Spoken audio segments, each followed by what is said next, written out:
సుగ్రీవుడిచ్చినటువంటి కాలం దాటిపోయింది. సుగ్రీవుడిచ్చినటువంటి కాలం దాటిపోయింది కాబట్టి వెనక్కి వెడితే సుగ్రీవుడు చంపేస్తాడు. సుగ్రీవాజ్ఞ ఖచ్చితంగా తిరిగి రాకపోతే శిరచ్ఛేదం చేస్తానన్నాడు. వెనక్కి వెడితే సుగ్రీవుడు చంపేస్తాడు. అందుకని వాళ్ళకి బ్రతకాలనుంది, కానీ బ్రతకడానికి మార్గం లేదు. ఇది సుందరకాండ ప్రారంభం. కష్టమన్న మాటకి చిట్ట చివరి స్థితి ఏది అంటే బ్రతకాలని ఉన్నా ఇక బ్రతకడానికి మార్గం లేదు. అంత పెద్ద కష్టంలో ఉన్నారు. వెనక్కి వెడితే సుగ్రీవుడు చంపుతాడు. ముందుకు వెళ్ళడానికి మార్గం తెలియదు. సీతమ్మ ఎక్కడుందో జాడ తెలియదు. అందుకని ప్రాయోపవేశం చేశారు. మేమందరం చచ్చిపోతామని పడుకున్నారు. మేమేమి ముట్టుకోం, మా అంతటా మా శరీరాలు పడిపోతాయి, లేదా క్రూర మృగాలో పక్షులో ఏవో వచ్చి మమ్మల్ని చంపేస్తాయి, తినేస్తాయి అని పడుకున్నారు. నిజంగా వాళ్ళు చచ్చిపోదామని అనుకోవట్లేదు, బ్రతకాలనుంది, కానీ చచ్చిపోవడం వినా మార్గం లేదు. అది అక్కడున్న స్థితి. అంత శోక సముద్రంలో ఉన్నారు. అటువంటి స్థితిలో అకస్మాత్తుగా ఒక పక్షి అరిచింది. వాళ్ళు తెలిసో తెలియకో రామకథ చెప్పుకున్నారు పడుకుని. ఇదెక్కడి ప్రారంధం వచ్చింది రామనకి? ఎక్కడో కోసల దేశానికి అయోధ్య రాజధాని. అయోధ్యని పరిపాలించిన వాడు దశరథుడా. దశరథుడికి 3 భార్యలా. 60,000 సంవత్సరముల వయస్సు వచ్చే వరకు బిడ్డలు లేరా? బిడ్డలు పుట్టకపోవడానికి ఎదురొచ్చినటువంటి పాపాన్ని పోగొట్టుకోవడానికి అశ్వమేధయాగం చేసి మంచి కుమారుల్ని పొందడానికి పుత్రకామేష్టి చేశాడా? చేసిన యజ్ఞ ఫలితంగా రామలక్ష్మణ భరత చతుర్భులు అనేటటువంటి 4 ఉత్తములైన కుమారుల్ని పొందాడా? పెద్దవాడు సుగుణాభిరాముడా. సీతమ్మ తల్లితో కలిసి తండ్రి మాట నిజం చేయడానికి అరణ్యవాసానికి వెళ్ళాడా? సీతమ్మ తల్లిని రాక్షసుడు అపహరించాడా? ఆ రామచంద్రమూర్తికి మన ప్రభువైన సుగ్రీవుడితో స్నేహం కుదిరిందా? వాలిని సంహరించి సుగ్రీవుడికి పట్టాభిషేకం చేశాడా? నీకెందుకు సీతమ్మ జాడ కనిపెడతానని మన ప్రభువైన సుగ్రీవుడు మాటిచ్చాడా? ఇచ్చిన మాట నిలబెట్టుకోవడానికి అన్ని దిక్కులకి వానరుల్ని పంపి మన ప్రారంధం కొద్దీ దక్షిణ దిక్కుకి మనని పంపాడా? మనం ఈ బిలంలో చిక్కుబడిపోయామా? సమయం దాటిపోయిందా?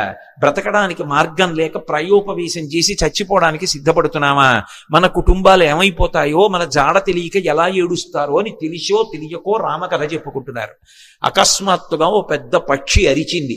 ఎవడురా నా తమ్ముడైన జటాయువు పేరెత్తినవాడు అంది. వాళ్ళు కథాపరంగా జటాయువు పేరు చెప్పారు. వాళ్ళు చచ్చిపోదామని ఉంది, పక్షి వచ్చింది చంపేస్తుందేమో అన్నారు. అప్పుడు వెళ్ళి అడిగారు, ఎవరు నువ్వు అన్నారు. నేను జటాయువు యొక్క సోదరుడు సంపాతిని. నా రెక్కలు కాలిపోయాయి, నాకు రెక్కలు లేవు, నన్ను తీసుకెళ్ళండి సముద్రం దగ్గరికి. నా తమ్ముడు మరణించాడన్న వార్త తెలిసింది కాబట్టి నేను జలతర్పణ చేస్తానంది. జలతర్పణ చేసి మీరు ఎందుకు బాధపడుతున్నారని అడిగింది. సీతమ్మ జాడ తెలియదు అన్నారు. నేను సంపాతిని, నాకు విశేషమైనటువంటి దృష్టి శక్తి. నేను ఇక్కడ కూర్చుని చూస్తున్నాను, అదిగో లంకాపట్టణంలో సీతమ్మ ఉంది, నా మాట నమ్మండి, మీరు బయలుదేరండి, లంకలో అన్వేషించండి, మీకు సీతమ్మ కనపడుతుంది అంది. ఆ మాట సంపాతి చెప్పగానే కాలిపోయిన రెక్కలు మళ్ళీ వచ్చాయి కిష్కింధకాండ చివర్లో. అంటే రామకార్యం మీద వెడుతున్నటువంటి వాళ్ళకి మాట సాయం చేసినంత మాత్రం చేత కాలిపోయిన రెక్కలు మళ్ళీ పుట్టాయి. తెగిపోయిన రెక్క పెరగచ్చు, ఊడిపోయిన రెక్క మళ్ళీ అంటించచ్చు, ఏదో శస్త్రచికిత్స చేసి. అవి కాలిపోయాయి కాబట్టి ఇక మొలవు పక్షికి. కానీ అది చేసిన పని ఏమిటంటే రామకార్యం మీద వెడుతున్న వాళ్ళకి గుక్కెడు మంచినీళ్లు కాదు ఇచ్చింది, ఒక్క మాట సాయం చేసింది. మాట సాయం చేసినంత మాత్రం చేత కాలిపోయిన రెక్కలు వచ్చాయి. అంటే రామ కార్యం మీద వెడుతున్న వాళ్ళకి చేసేటటువంటి ఉపకారమునకు ఉండేటటువంటి బలం, రామ కథ తెలిసో తెలియకో చెప్పుకున్నంత మాత్రం చేత కలిగేటటువంటి ఫలం ఆవిష్కరించారు కిష్కింధకాండ చివరిలో. కాబట్టి ఇప్పుడు సంపాతి వాక్కులు విని వాళ్ళందరూ దక్షిణ సముద్రానికి ఉత్తర తీరంలో కూర్చున్నారు. 100 యోజనముల లవణ సముద్రాన్ని దాటి వెళ్ళాలి. ఎవరు 100 యోజనముల సముద్రాన్ని దాటి వెడతారు? అందరూ ఎవరి బలాన్ని వాళ్ళు చెప్తున్నారు. అందులో పెద్ద పెద్ద వానరులు ఉన్నారు. వాళ్ళందరూ ఏదో 30 అన్నారు, 40 అన్నారు, 50 అన్నారు, 60 అన్నారు, 70 అన్నారు. అంగదుడు అన్నాడు, నేను 100 యోజనములు దాటి లంకాపట్టణానికి వెడతాను, కానీ తిరిగి రాగలనో రాలేనో చెప్పలేనన్నాడు. అందరూ అంతమంది పరివారం ఉండగా, పరివారం ఇక్కడ కూర్చుంటే ప్రభువు వెళ్ళి కార్యం చేస్తుంటే ఇంకెందుకు ఈ పరివారం? అలా నువ్వు వెళ్ళకూడదన్నాడు పెద్దవాడు జాంబవంతుడు. మరి ఎవరు పెడతారు? ఒక్క స్వామి హనుమ మాత్రం సముద్ర తీరంలో మిగిలిన వానరులకందరికీ దూరంగా కూర్చుని రామనామ జపం చేస్తున్నారు. ఎందుకని? ఆయనకి చిన్నతనంలో శాపం ఉంది. దేవతలందరూ ఇచ్చినటువంటి వరముల చేత విపరీతమైన బలం ఏర్పడిపోయింది. ఆ బలం ఏం చెయ్యాలో తెలియక చిన్నతనంలో మహర్షులు మడిబట్టలు ఆరేసుకుంటే వాటిని చింపేసేవారు, యజ్ఞకుండాలు కనపడితే తిరగతోసేసేవారు. ఇప్పుడు ఈ పిల్లవాడికి ఇంత బలం అనవసరం, వీడు పెద్దవాడు అయిన తర్వాత వీడికి అవసరం వచ్చినప్పుడు గుర్తొస్తే చాలని వాళ్ళు శేపురీరం రఘుశ్రేష్ఠ నాతి క్రుద్ధాతి మన్యభ అంటారు ఉత్తరాఖండలో. వాళ్ళు ఏం కోపంతో కాదు, ఇప్పుడు ఎందుకు ఈ పిల్లాడికి ఇంత బలం, అవసరం వచ్చినప్పుడు గుర్తొస్తుంది. ఈ పిల్లవాడి బలాన్ని వీడికి మళ్ళీ జ్ఞాపకం చేస్తే వీడికి జ్ఞాపకం వచ్చి శాపం పోతుంది అని శాపం ఇచ్చారు. తన బలం తనకి తెలియదు. అందుకే వాలి తరువుకొస్తున్నప్పుడు కూడా కిష్కింధకాండలో సుగ్రీవుడు పారిపోతుంటే హనుమ కూడా వెళ్ళిపోయారు తప్ప వాలికి ఎదురు తిరగలేదు. తన బలం తనకి తెలియదు. ఇప్పుడు జాంబవంతుడు హనుమ దగ్గరికి వెళ్ళారు. వెళ్ళి, నాయనా హనుమ, వానరజాతి యొక్క పరువు ప్రతిష్టలన్నీ నీ చేతుల మీద ఉన్నాయి, ఇంతటి బల సంపన్నుడవి, ఈ లోకంలో ముగ్గురున్నారు గమనవేగం ఉన్నవారు, అంత వేగంగా వెళ్ళగలిగినటువంటి ప్రాణి నాల్గవది లేదు. మొట్టమొదటి వాడు వాయుదేవుడు నీ తండ్రి, రెండవ వాడు గరుత్మంతుడు, మూడవ వాడు నువ్వు. ఇంతటి వేగం కలిగిన వాడివి, ఇంత బలం కలిగిన వాడివి, ఇంత బుద్ధిబలం ఉన్నటువంటి వాడివి, నువ్వు వానరజాతి పరువు ప్రతిష్టలు రామకార్యం ఆలోచించకుండా చేతకాని వాడిలా ఇలా కూర్చుంటావా? నీ తల్లి పుంజకస్థల, ఆమె అప్సరస, ఒకానొక శాపకారణం చేత ఈ భూమి మీద జన్మించింది. ఈ భూమి మీద జన్మించి నీ తండ్రి అయినటువంటి కేసరికి భార్య అయింది. ఆమెకి వాయుదేవుని యందు ఔరసపుత్రుడిగా జన్మించిన వాడివి. పుట్టగానే అపారమైనటువంటి వేగంతో సూర్యమండలం వైపు ప్రయాణం చేసి ఉదయిస్తున్న సూర్యబింబం తినే ఫలం అనుకుని వెళ్ళావు. ఇంద్రుడు వజ్రం పెట్టి కొడితే హనువులంటే నీ యొక్క దవడ సొట్టబడి కింద పడ్డావు కాబట్టి నీకు హనుమ అని పేరొచ్చింది. ఆ పేరు ఉంచుకోవాలి అని ఇంద్రుడు పరమ సంతోషంతో తన మెడలో ఉన్న పద్మాల మాల పైకెత్తి ఊపి, ఈ పిల్లవాడికి ఇంకొక పేరు ఉండకూడదు, నా వజ్రం చేత పుట్టిన పిల్లవాడిని కొడితే ఎడమ దవడ సొట్టబడింది కాబట్టి ఈ పిల్లవాడికి హనుమ అని పేరుంటుందన్నాడు. దేవతలందరూ తమ శక్తులు ధారపోశారు. నీ అంత శక్తివంతుడు లోకంలో ఇంకొకడు లేడు. ఇంతటి వేగం కలిగిన వాడివి, ఇంత శక్తి కలిగిన వాడివి, నువ్వు ఇలా కూర్చుంటావా? ఒకప్పుడు నాకు కూడా ఎంతో బలం ఉండేది. వామనమూర్తిగా శ్రీ మహావిష్ణువు ఈ భూమ్యాకాశములనన్నింటినీ ఆక్రమిస్తే ఇంతంతైవటుడింతయై వరుయుతానింతై యభోవీధిపై అంతై తోయదమండలగ్రమణ కల్లంతై ప్రభారాశిపై అంతై చంద్రునకంతయై ధ్రువునిపై అంతై మహర్వాటిపై అంతై సత్య పదోన్నతుండకుచు బ్రహ్మాండంత సంవర్ధియ్యి అని పెరిగిపోతే ఆ వామనమూర్తికి త్రివిక్రమావతారానికి 21 మార్లు ప్రదక్షిణం చేశాను నేను. కానీ ఇప్పుడు వృద్ధుణ్ణైపోయాను, బడలిపోయాను, 100 యోజనములు దాటలేను. కాబట్టి పిల్లవాడివి, శక్తివంతుడవు, నువ్వు శక్తి పుంజుకొని బయలుదేరాలని జాంబవంతుడు హనుమతో మాట్లాడి ఒక మాట అన్నాడు. హనుమాన్ హరిరాజస్య సుగ్రీవస్య సమోహ్యపి రామలక్ష్మణయోశ్చాపి తేజసాచ బలీనచ. జాంబవంతుడు రామాయణంలో ఏదైనా చెప్పాడు అంటే దానికి ఒక ప్రమాణం ఉంటుంది. ఎందుకంటే సృష్టికర్త అయిన బ్రహ్మగారు ఆవలిస్తే బ్రహ్మగారి అంశతో బయటికి వచ్చినటువంటి వాడు. ఆయన అంటున్నాడు, హనుమాన్ హరిరాజస్య, ఓ హనుమ, నువ్వు వానరులకంతటికీ కూడా రాజుతో సమానమైన వాడివి. పేరుకి సుగ్రీవుడు రాజు, కానీ సుగ్రీవుడి కన్నా నువ్వు ఏ విషయంలో తక్కువ కాదు. సుగ్రీవుడే కాదు, రామలక్ష్మణయోశ్చాపి తేజసాచ బలీనచ, రామలక్ష్మణులతో కూడా నువ్వు తేజస్సులో బలంలో సమానమైనటువంటి వాడివి. అటువంటి వాడివి ఇలా కూర్చుంటావా? ఉత్తిష్ట హర్షార్దూల హరిషార్దూల లంఘవస్య మహార్ణవం పరాహి సర్వభూతానాం హనుమన్యా గతిస్తవ. ఓ హనుమ, నీవు నీ బలాన్ని జ్ఞాపకాన్ని తెచ్చుకొని పైకి లేచి ఈ సముద్రాన్ని దాటు. నువ్వు దాటుతున్నప్పుడు ఈ బ్రహ్మాండంలో ఉన్నటువంటి సమస్త భూతములు ఆశ్చర్యపోతాయి నీ గమనశక్తిని చూసి. ఆశ్చర్యపోయి భూతకోటి అంతా లేచి నిలబడి నమస్కరిస్తుంది. అంత వేగంతో వెళ్ళగలిగిన వాడివి. అటువంటి వాడివి ఇలా కూర్చోకూడదు. వానర జాతి పరువంతా నీ చేతిలో ఉంది. నువ్వు ఇవాళ వెళ్ళి సీతమ్మ దర్శనం చేసి వచ్చి ఆమె జాడ తీసుకొస్తే మనం వెళ్ళి మళ్ళీ సుగ్రీవుడికి చెప్తే, సుగ్రీవుడు రాముడికి చెప్తే, రాముడి వలన ఉపకారం పొందినటువంటి సుగ్రీవుడు ప్రత్యుపకారం చేశాడనేటటువంటి మాట నిజమవుతుంది. లేకపోతే మన ప్రభువు పరువు పోతుంది. ప్రభువు చేత పరిపాలింపబడిన వానర జాతి పరువు పోతుంది. ఇంతమంది పరువు నీ చేతిలో ఉంది. ఇంతమంది శోకాన్ని పోగొట్టగలిగిన వాడివి నువ్వే. నాయనా లే అని ఒక్కసారి ప్రచోదనం చేస్తే శాప విమోచనం అయిపోయింది. తెలియక ఒక మాట అంటుంటారు, హనుమకి తన బలం గుర్తు చెయ్యాలని. మనం ఇప్పుడు జ్ఞాపకం చెయ్యక్కర్లేదు. ఎప్పుడో కిష్కింధకాండ చివరిలో సుగ్రీవుడు చేసినటువంటి స్తోత్రం చేత హనుమ యొక్క ఆ శాపమంతా విమోచనం అయిపోయింది. వెంటనే ఆయన తన బలాన్ని తాను జ్ఞాపకానికి తెచ్చుకొని మహేంద్రగిరి మీదకి ఎక్కుతూ అక్కడ నిలబడి ఒక మాట చెప్పారు, నా బలం నాకు జ్ఞాపకానికి వచ్చింది. నాతో సమానంగా వెళ్ళగలిగినటువంటి వాళ్ళు ఇద్దరే. ఒకటి నా తండ్రి వాయుదేవుడు, రెండు గరుత్మంతుడు. నేను ఎంత వేగంగా వెడతానంటే సూర్యుడు ఉదయాద్రి మీద ఉదయించి ప్రయాణం ప్రారంభం చేసినప్పుడు సూర్యుడితో పాటుగా ప్రయాణం ప్రారంభం చేసి సూర్యుడు మధ్యాహ్నానికి ఆకాశం మధ్యలోకి వచ్చేటప్పటికి నేను పశ్చిమాద్రికి వెళ్ళి పశ్చిమాద్రిని ముట్టుకుని మళ్ళీ తిరిగి వచ్చి మధ్యాహ్నం సూర్యబింబాన్ని కలవగలను. అంత వేగంతో వెళ్ళగలను. సముద్రం మీద నేను వెడుతున్నప్పుడు నా వేగాన్ని తట్టుకోలేక నా తొడల యొక్క వేగానికి సముద్రాన్నంతటినీ చాప చుట్టినట్టు చుట్టి నీటిని పైకెత్తి తీసుకుపోగలను.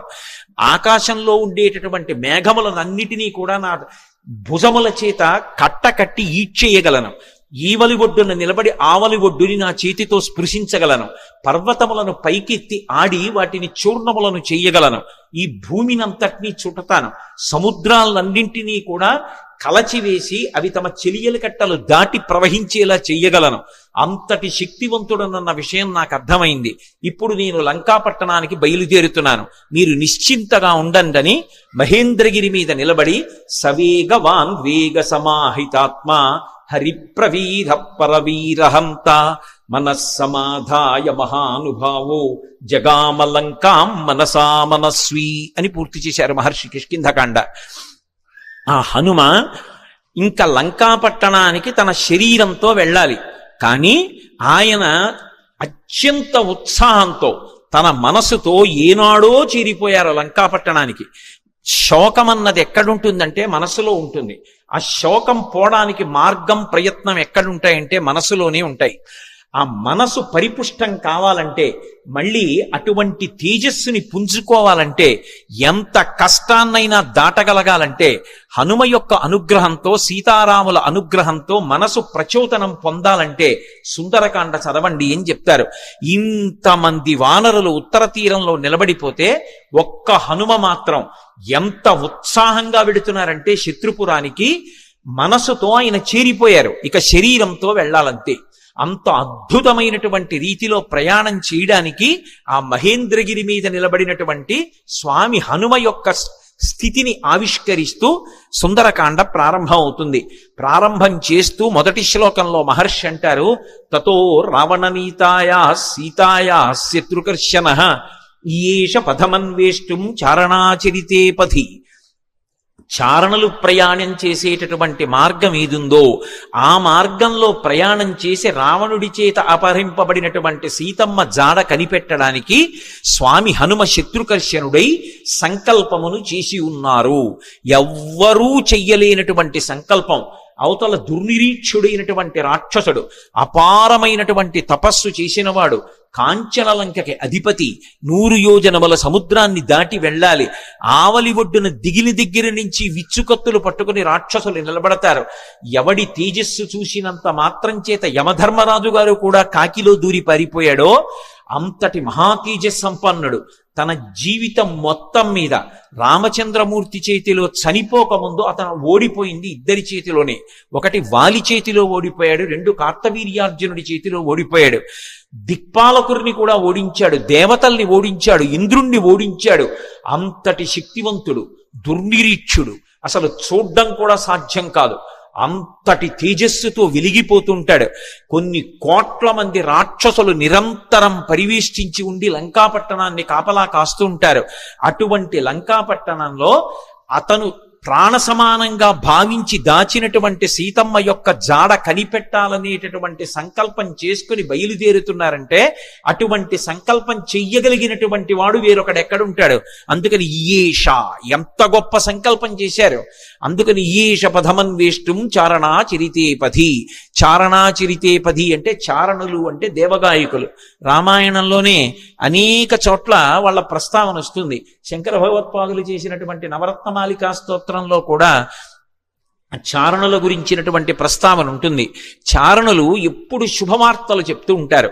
సుందరకాండ ప్రారంభమే శుభవార్తలు దేవతలకి చెప్పేటటువంటి చారణుల యొక్క ఒక్కసారి వాళ్ళ స్మరణతో ప్రారంభమవుతుంది. అంటే సుందరకాండ ఎవరు చదువుతున్నారో ఎవరు వింటున్నారో వాళ్ళు శుభవార్త వింటారు అన్నది అన్యాపదేశంగా వాల్మీకి మహర్షి జాతికి ఇస్తున్నటువంటి అభయం. ఆ చారణులు దేవగాయకులు. వాళ్ళు భూమికి దగ్గరగా తిరుగుతూ ఉంటారు. వారు భూమి మీద దిగరు, ఆకాశ మార్గంలో వెడుతూ ఉంటారు. అంటే స్వామి హనుమ సముద్రం మీద కాకుండా సముద్రానికి తగలకుండా ఆకాశ మార్గంలో వెళ్ళడానికి నిర్ణయించుకున్నారు అన్నది భావన. ఇందుచేత అంతటి శక్తివంతుడు, అంతటి గమనవేగం కలిగిన వాడు, గరుత్మంతునితో సమానమైన వాడు కాబట్టి ఆయన వెళ్ళగలరు ఆకాశంలో. కాబట్టి తతో రావణనీతాయా సీతాయా శత్రుకర్షణ ఈయేష పథమన్వేష్టం చారణా చరితే పథి. అదే శ్లోకం సంసారం అనేటటువంటి సముద్రాన్ని తరించడానికి ఎటువంటి ఉపాయములను అనుష్ఠిస్తారో అటువంటి ఉపాయములు హనుమ ద్వారా ఆవిష్కరింపబడిన కాండ కాబట్టి అదే శ్లోకాన్ని వేరొక రకంగా అన్వయం అయినప్పుడు హనుమ వలన మాత్రమే మళ్ళీ అందులో ఇంకొక విషయం ఆవిష్కరింపబడుతుంది. ఆయన చారణా చరితే పది, చారణులు వెళ్ళినటువంటి మార్గంలో వెడుతున్నారు. చరణము అన్న మాట దేనికి అన్వయం అవుతుందంటే ప్రధానంగా వేదంలో ఉండేటటువంటి మంత్రభాగాలు ఉంటాయి. వేదంలో ఉండేటటువంటి మంత్రభాగాలకి సంబంధించినటువంటి విభాగాల్ని చరణములు అని పిలుస్తారు. చారణ చరితేపథి అంటే వేదము చేత చెప్పబడినటువంటి సంప్రదాయబద్ధమైనటువంటి మార్గంలో ప్రయాణం చేసి బ్రహ్మ విద్యాస్వరూపిణి అయినటువంటి సీతమ్మ జాడ తెలుసుకోవడానికి ఒక గొప్ప ఉపాసకుడు ఉపాసన ప్రారంభం చేశాడు. అంతర్ముఖత్వాన్ని, లంక అనబడేటటువంటి ఈ శరీరం లోపలికి వెళ్ళి ఇక్కడే ఉన్నటువంటి సీతమ్మ యొక్క దర్శనానికి వెడుతున్నాడు. అలా వెడుతున్నవాడు మహాసాధకుడు, మహాపురుషుడు. ఆయన తప్ప మిగిలిన వాళ్ళు ఈ కంటితో ఎదురుగుండా ఉన్న వాటిని చూసి ఆనందపడుతుంటే, భోగం అనుభవిస్తుంటే, ఆయన ఈ కన్నులు మూసి వేదము చేత చెప్పబడినటువంటి మంత్రములను ప్రమాణంగా తీసుకుని చారణా చరితేపథి, ఆ వేదము చెప్పిన సంప్రదాయ పద్ధతిలో అంతర్ముఖత్వంతో లోపల ఉన్నటువంటి బ్రహ్మ విద్యాస్వరూపిణి అయినటువంటి జగన్మాత దర్శనానికి బయలుదేరుతున్నారు. ఇది చెప్పడం ఆ శ్లోకానికి ఉన్నటువంటి ఆంతరమైనటువంటి అర్థం. అందులో రావణ అన్న చోట మధ్యలో ఉన్నటువంటి వా గాయత్రీ మహామంత్రంలో ఉన్నటువంటి బీజాక్షరం. అక్కడికి వచ్చేటప్పటికి బీజాక్షరం ప్రతిపాదింపబడింది. గాయత్రీ మంత్రం ఒక్కదానికి ఒక ప్రత్యేకత. 24 అక్షరాలు బీజాక్షరాలే. 24 అక్షరాలకి ఋషులున్నారు, 24 అక్షరాలకి అధిష్టాన దైవాలు ఉన్నారు. ప్రత్యేకించి ఈ వా అన్న అక్షరాన్ని రోజు గాయత్రీ మహామంత్రంలో అంతర్భాగంగా ఎవరు జపం చేస్తారో వాళ్ళకి అజ్ఞానము తొలగిపోయి జ్ఞానము కలుగుతుంది.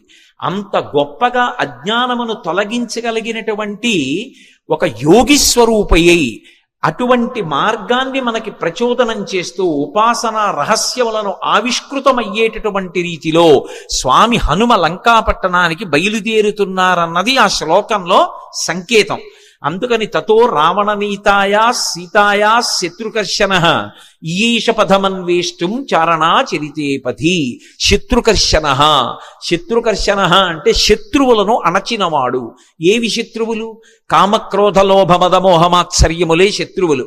కానీ లోకంలో అందరికీ ఎవడి కామం వాడికి సంతోషంలా అనిపిస్తే అవి శత్రువులని భావించి వాటిని పక్కకి పెట్టి భగవద్ దర్శనం కోసమని శ్రమిస్తున్న వాడెవరున్నాడో వాడు ఉపాసకుడు. అందుచేత ఆయన శత్రుకర్షణుడైనటువంటి హనుమ బయలుదేరుచున్నారు. ఈ శ్లోకంలో గొప్ప విషయం ఏమిటంటే అసలు ఎప్పుడూ రామాయణం వినని వాడికి ఈ శ్లోకంతో కథ మొదలు పెట్టారనుకోండి, అందులో హనుమ పేరు లేదు. మీరు పూర్వాపరాలు చెప్తే తప్ప ఎవరు బయలుదేరుతున్నారో తెలియదు. కానీ ఈ జాతి గొప్పతనం ఏమిటంటే రామాయణం తెలియని వారు ఉండరు కాబట్టి హనుమ బయలుదేరుతున్నారు అని నేను చెప్పేసేయచ్చు. యథార్థంగా ఆలోచిస్తే అందులో ఎక్కడుంది హనుమ పేరు? ఆ ప్రారంభ శ్లోకంలో తతో రావణనీతాయా సీతాయా శత్రుకర్షణ ఈయేష పథమన్వేష్టం చారణా చరితేపథి. ఆయన బయలుదేరుతున్నారు. ఎవరాయన? హనుమ. అంటే కిష్కింధకాండతో అన్వయం చెయ్యి. సుందరకాండని సుందరకాండగా మొదలు పెట్టేయవద్దు.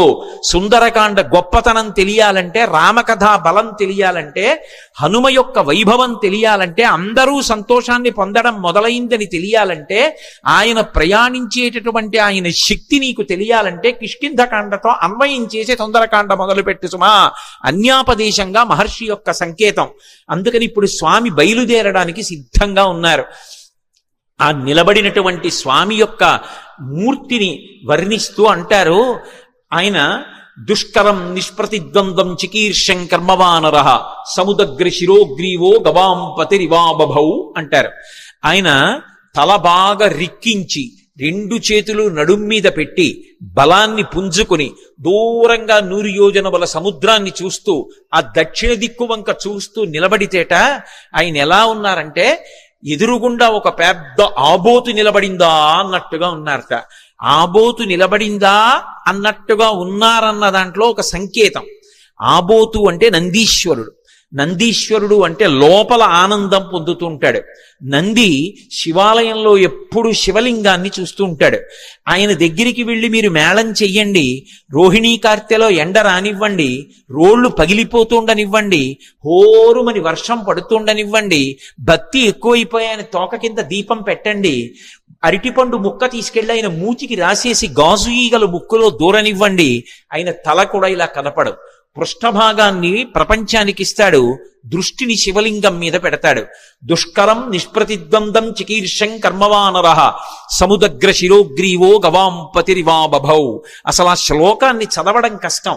అంటే అది సామాన్యమైన విషయం కాదు సుమా, అందరూ చెయ్యగలిగిన విషయం కాదు. కాంచనలంకలో రావణుని చేత బంధీకృత అయినటువంటి సీతమ్మ తల్లి దర్శనం చేస్తానని ధైర్యంగా సంకల్పం చేసి నిలబడగలగడమే అంత తేలికైన విషయం కాదు. అటువంటి సంకల్పం చేసినటువంటి వాడు కేవలం తాను ఆచరించవలసినటువంటి ప్రణాళిక మీద దృష్టి పెట్టి తాను 100 యోజనముల సముద్రాన్ని దాటి వెళ్ళవలసినటువంటి విషయం మీద ఆలోచిస్తున్నారు తప్ప పిరికితనం కాని, వెళ్ళగలనా అని కాని, వెళ్ళలేనా అని కాని, అసలు రెండవ ఆలోచనకి తావులేని రీతిలో శివాలయంలో నంది ఎలా ఉంటాడో అలా ఆబోతులా కొండ మీద నిలబడి ఉన్నారు. అలా ఆయన్ని చూస్తే నీటి మడుగు మధ్యలో నిలబడిన ఏనుగా అన్నట్టుగా ఉన్నారట.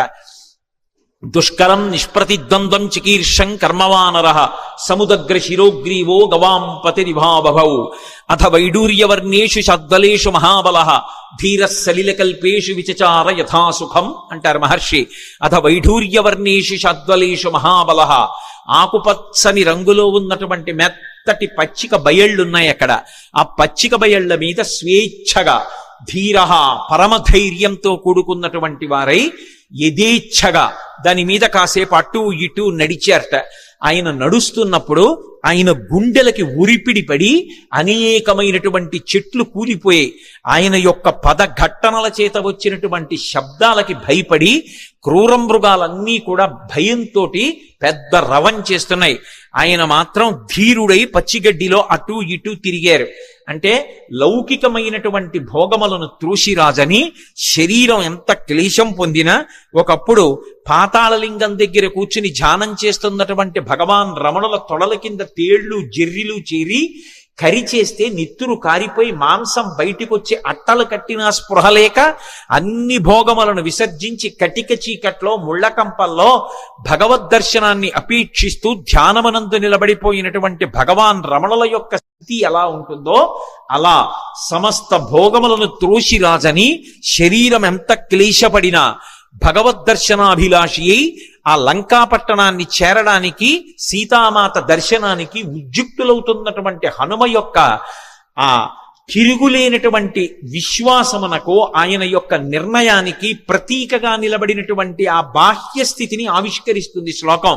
అందుకని అథ వైడూర్యవర్ణేషు షాధ్వలేషు మహాబల ధీర సలిలకల్పేషు విచచార యథాసుఖం. ఆయన బయలుదేరడానికి సిద్ధపడి ఒక్కసారి దక్షిణ దిక్కు వంక చూశారు. హనుమ సంప్రదాయాన్ని నేర్పుతున్నారు, లేదా రామాయణము వేదోప బ్రహ్మణము మనం ఎలా బ్రతుకాలో నేర్పుతుంది. సూర్యాయ, సూర్య భగవానుడికి నమస్కారం. వెడుతున్న కార్యం లంకాపట్టణానికి వెళ్ళి సీతమ్మను అన్వేషించాలి. శరీరంలో అవయవాలకు బలం ఉండాలి, అవతల శత్రువుల్ని మర్దించాలి, రావణుడితో మాట్లాడాలి, సీతమ్మ దర్శనం చెయ్యాలి. దీనికి ఇంద్రియములన్నిటికీ కూడా పటుత్వం ఉండాలి. సమస్త ఇంద్రియములకు పటుత్వమునివ్వగలిగినటువంటి మహేంద్రుడికి నమస్కారం. సూర్యాయ మహేంద్రాయ పవనాయ, ఈ శరీరాన్నిచ్చినటువంటి నా తండ్రి వాయుదేవుడికి నమస్కారం. స్వయంభువే, స్వయంభువే అంటే బ్రహ్మగారిని ఒక అర్థం, లేదా రామచంద్రమూర్తికే నమస్కారం చేశారని ఒక అర్థం. స్వయంభువే భూతేభ్యశ్చాంజలిం కృత్వా, సమస్త భూతకోటికి నమస్కరిస్తున్నాను. నేను వెడుతున్న ఈ కార్యం ఇంత గొప్ప కార్యం, దీనికి సమస్త భూతములు నాకు ఉపకరించుగాక. ఎంత వినయంతో బయలుదేరుతున్నారో చూడండి. ఎంత పెద్ద కార్యాన్నైనా ఎవడు సాధిస్తాడంటే, ఎవడు వినయంతో నిలబడగలడో వాడు సాధిస్తాడు తప్ప, ఇంత పెద్ద కార్యం మీద వెడుతున్న వాడిని నేననుకున్నవాడు ఎవడున్నాడో వాడు సాధించలేడు. ఇన్ని కోట్ల మంది వానరులు చెయ్యలేని పని చెయ్యడానికి ఆయన ఒక్కడెడుతున్నాడు. కానీ మీరు చెయ్యలేని దానికి నేను ఎడుతున్నానంట లేదు. ఇంత పెద్ద కార్యానికి నేను వెడుతున్నాను కాబట్టి మీరందరూ నాకు ఉపకారం చెయ్యాలి, మీరు లేని నేను చెయ్యలేను. భూతేభ్యశ్చంజలిం కృత్వా చకార గమనేమతిం. కానీ వెడుతున్నది దక్షిణ దిక్కుకు వెడుతున్నారు. ఏదైనా శుభకార్యం ప్రారంభం చేస్తూ దక్షిణ దిక్కుకి తిరిగి నమస్కారం చెయ్యకూడదు. ఒక్క సంధ్యావందనంలో మాత్రం దిగ్దేవతా నమస్కారం అని చేస్తాం. చేసినప్పుడు 4 దిక్కులకి పైకి కిందకి కూడా నమస్కారం చేస్తాం. ఉత్తప్పుడు ఎప్పుడూ కూడా దక్షిణ దిక్కుకి తిరిగి నమస్కారం చేయకూడదు. అలా చేస్తే అది పితృలోకాధిపతి అయినటువంటి యమధర్మరాజు గారికి అందుతుంది. అందుకని దక్షిణ దిక్కుకి నమస్కారం చెయ్యరు. కాబట్టి దక్షిణానికి చెయ్యకూడదు. కాబట్టి సంప్రదాయంలో తేజస్సు పెరగాలి అంటే తూర్పు దిక్కుకి తిరిగి నమస్కారం చెయ్యాలి. అంజలిం ప్రాముఖ కుర్వన్ పవనాయాత్మయోనయే తతో హి బహృదే గంతుం దక్షిణో దక్షిణాం దిశం. దక్షిణ దిక్కుకు వెళ్ళడానికి తన శరీర బలాన్నంతటినీ కూడా పుంజుకుని శరీరాన్ని పెద్దదిగా పెంచే ముందు ఒక్కసారి తూర్పుకి తిరిగారు. దక్షిణానికి ప్రయాణం, కానీ తూర్పుకి తిరిగి అంజలి ఘటించారు సూర్యనారాయణమూర్తికి. అంజలి ఘటించి తన తండ్రి అయినటువంటి వాయుదేవుడికి ఇంకొక్క మారు నమస్కారం చేశారు. శరీరాన్నిచ్చినటువంటి తండ్రి అంటే శంకరాయచ మయస్కరాయచ అంటుంది. పరమశివుడు ఇంట్లో తిరిగితే కరచనాదులతో, అదే తండ్రి. అటువంటి తండ్రి రూపంలోనే పరమేశ్వరుడు తిరుగుతూ ఉంటాడు అని. అటువంటి తండ్రికి వేరొక్క పర్యాయం నమస్కారం చేశారు. అంజలిం ప్రముఖ కుర్వన్ పవనాయత్మయోనయే తతోహి వవృతే గంతుం దక్షిణో దక్షిణాం దిశం. ఇప్పుడు ఇక బయలుదేరాలి. పెద్ద శరీరాన్ని పర్వతంలా పెంచారు. పెంచి ఇక బయలుదేరడానికి సిద్ధపడుతూ సచచాలాచలశ్చాపి ముహూర్తం కపిపీడితః తరూణాం పుష్పితాగ్రాణాం సర్వం పుష్పమశాతయత్ గిరిణా పీడ్యమానేనా పీడ్యమానాని సర్వశః గుహావిష్టాని భూతాని వినేదుర్వికృతైశ్వరైః తాస్తథా సవిషైర్దష్టా కుపితైస్తైర్మహాశిలాః జజ్జ్వల పావకో దీప్తా బిబిదుశ్చ సహస్రధా యాని ఔషధజాలాని తస్మిన్ జాతాని పర్వతే విషఘ్నాన్యపి నాగానాం నశేకుష్యమితుం విషం అన్నారు మహర్షి. ఎంత అద్భుతంగా వర్ణించారు. పర్వతాకారుడై నిలబడి ఆ మహేంద్ర పర్వతాన్ని తన 2 పాదముల చేత గట్టిగా పీడించారు. ఆ తొక్కి పట్టేటప్పటికి గుహలన్నీ కూడా మూసుకుపోయాయి. ఆ మూసుకుపోయే ముందు ఆ పర్వతం కదిలింది. కదిలి చెట్లకున్నటువంటి పువ్వులన్నీ రాలిపోయాయి. ఆ రాలిపోయినటువంటి పువ్వులన్నీ ఆయన ఒంటి మీద మహేంద్రగిరి మీద పడ్డాయి. ఇది మహేంద్రగిరి పుష్పాల కొండ అనిపించింది. ఆయన ఒళ్ళంతా పువ్వులు. ఇంకొంచెం నొక్కారు.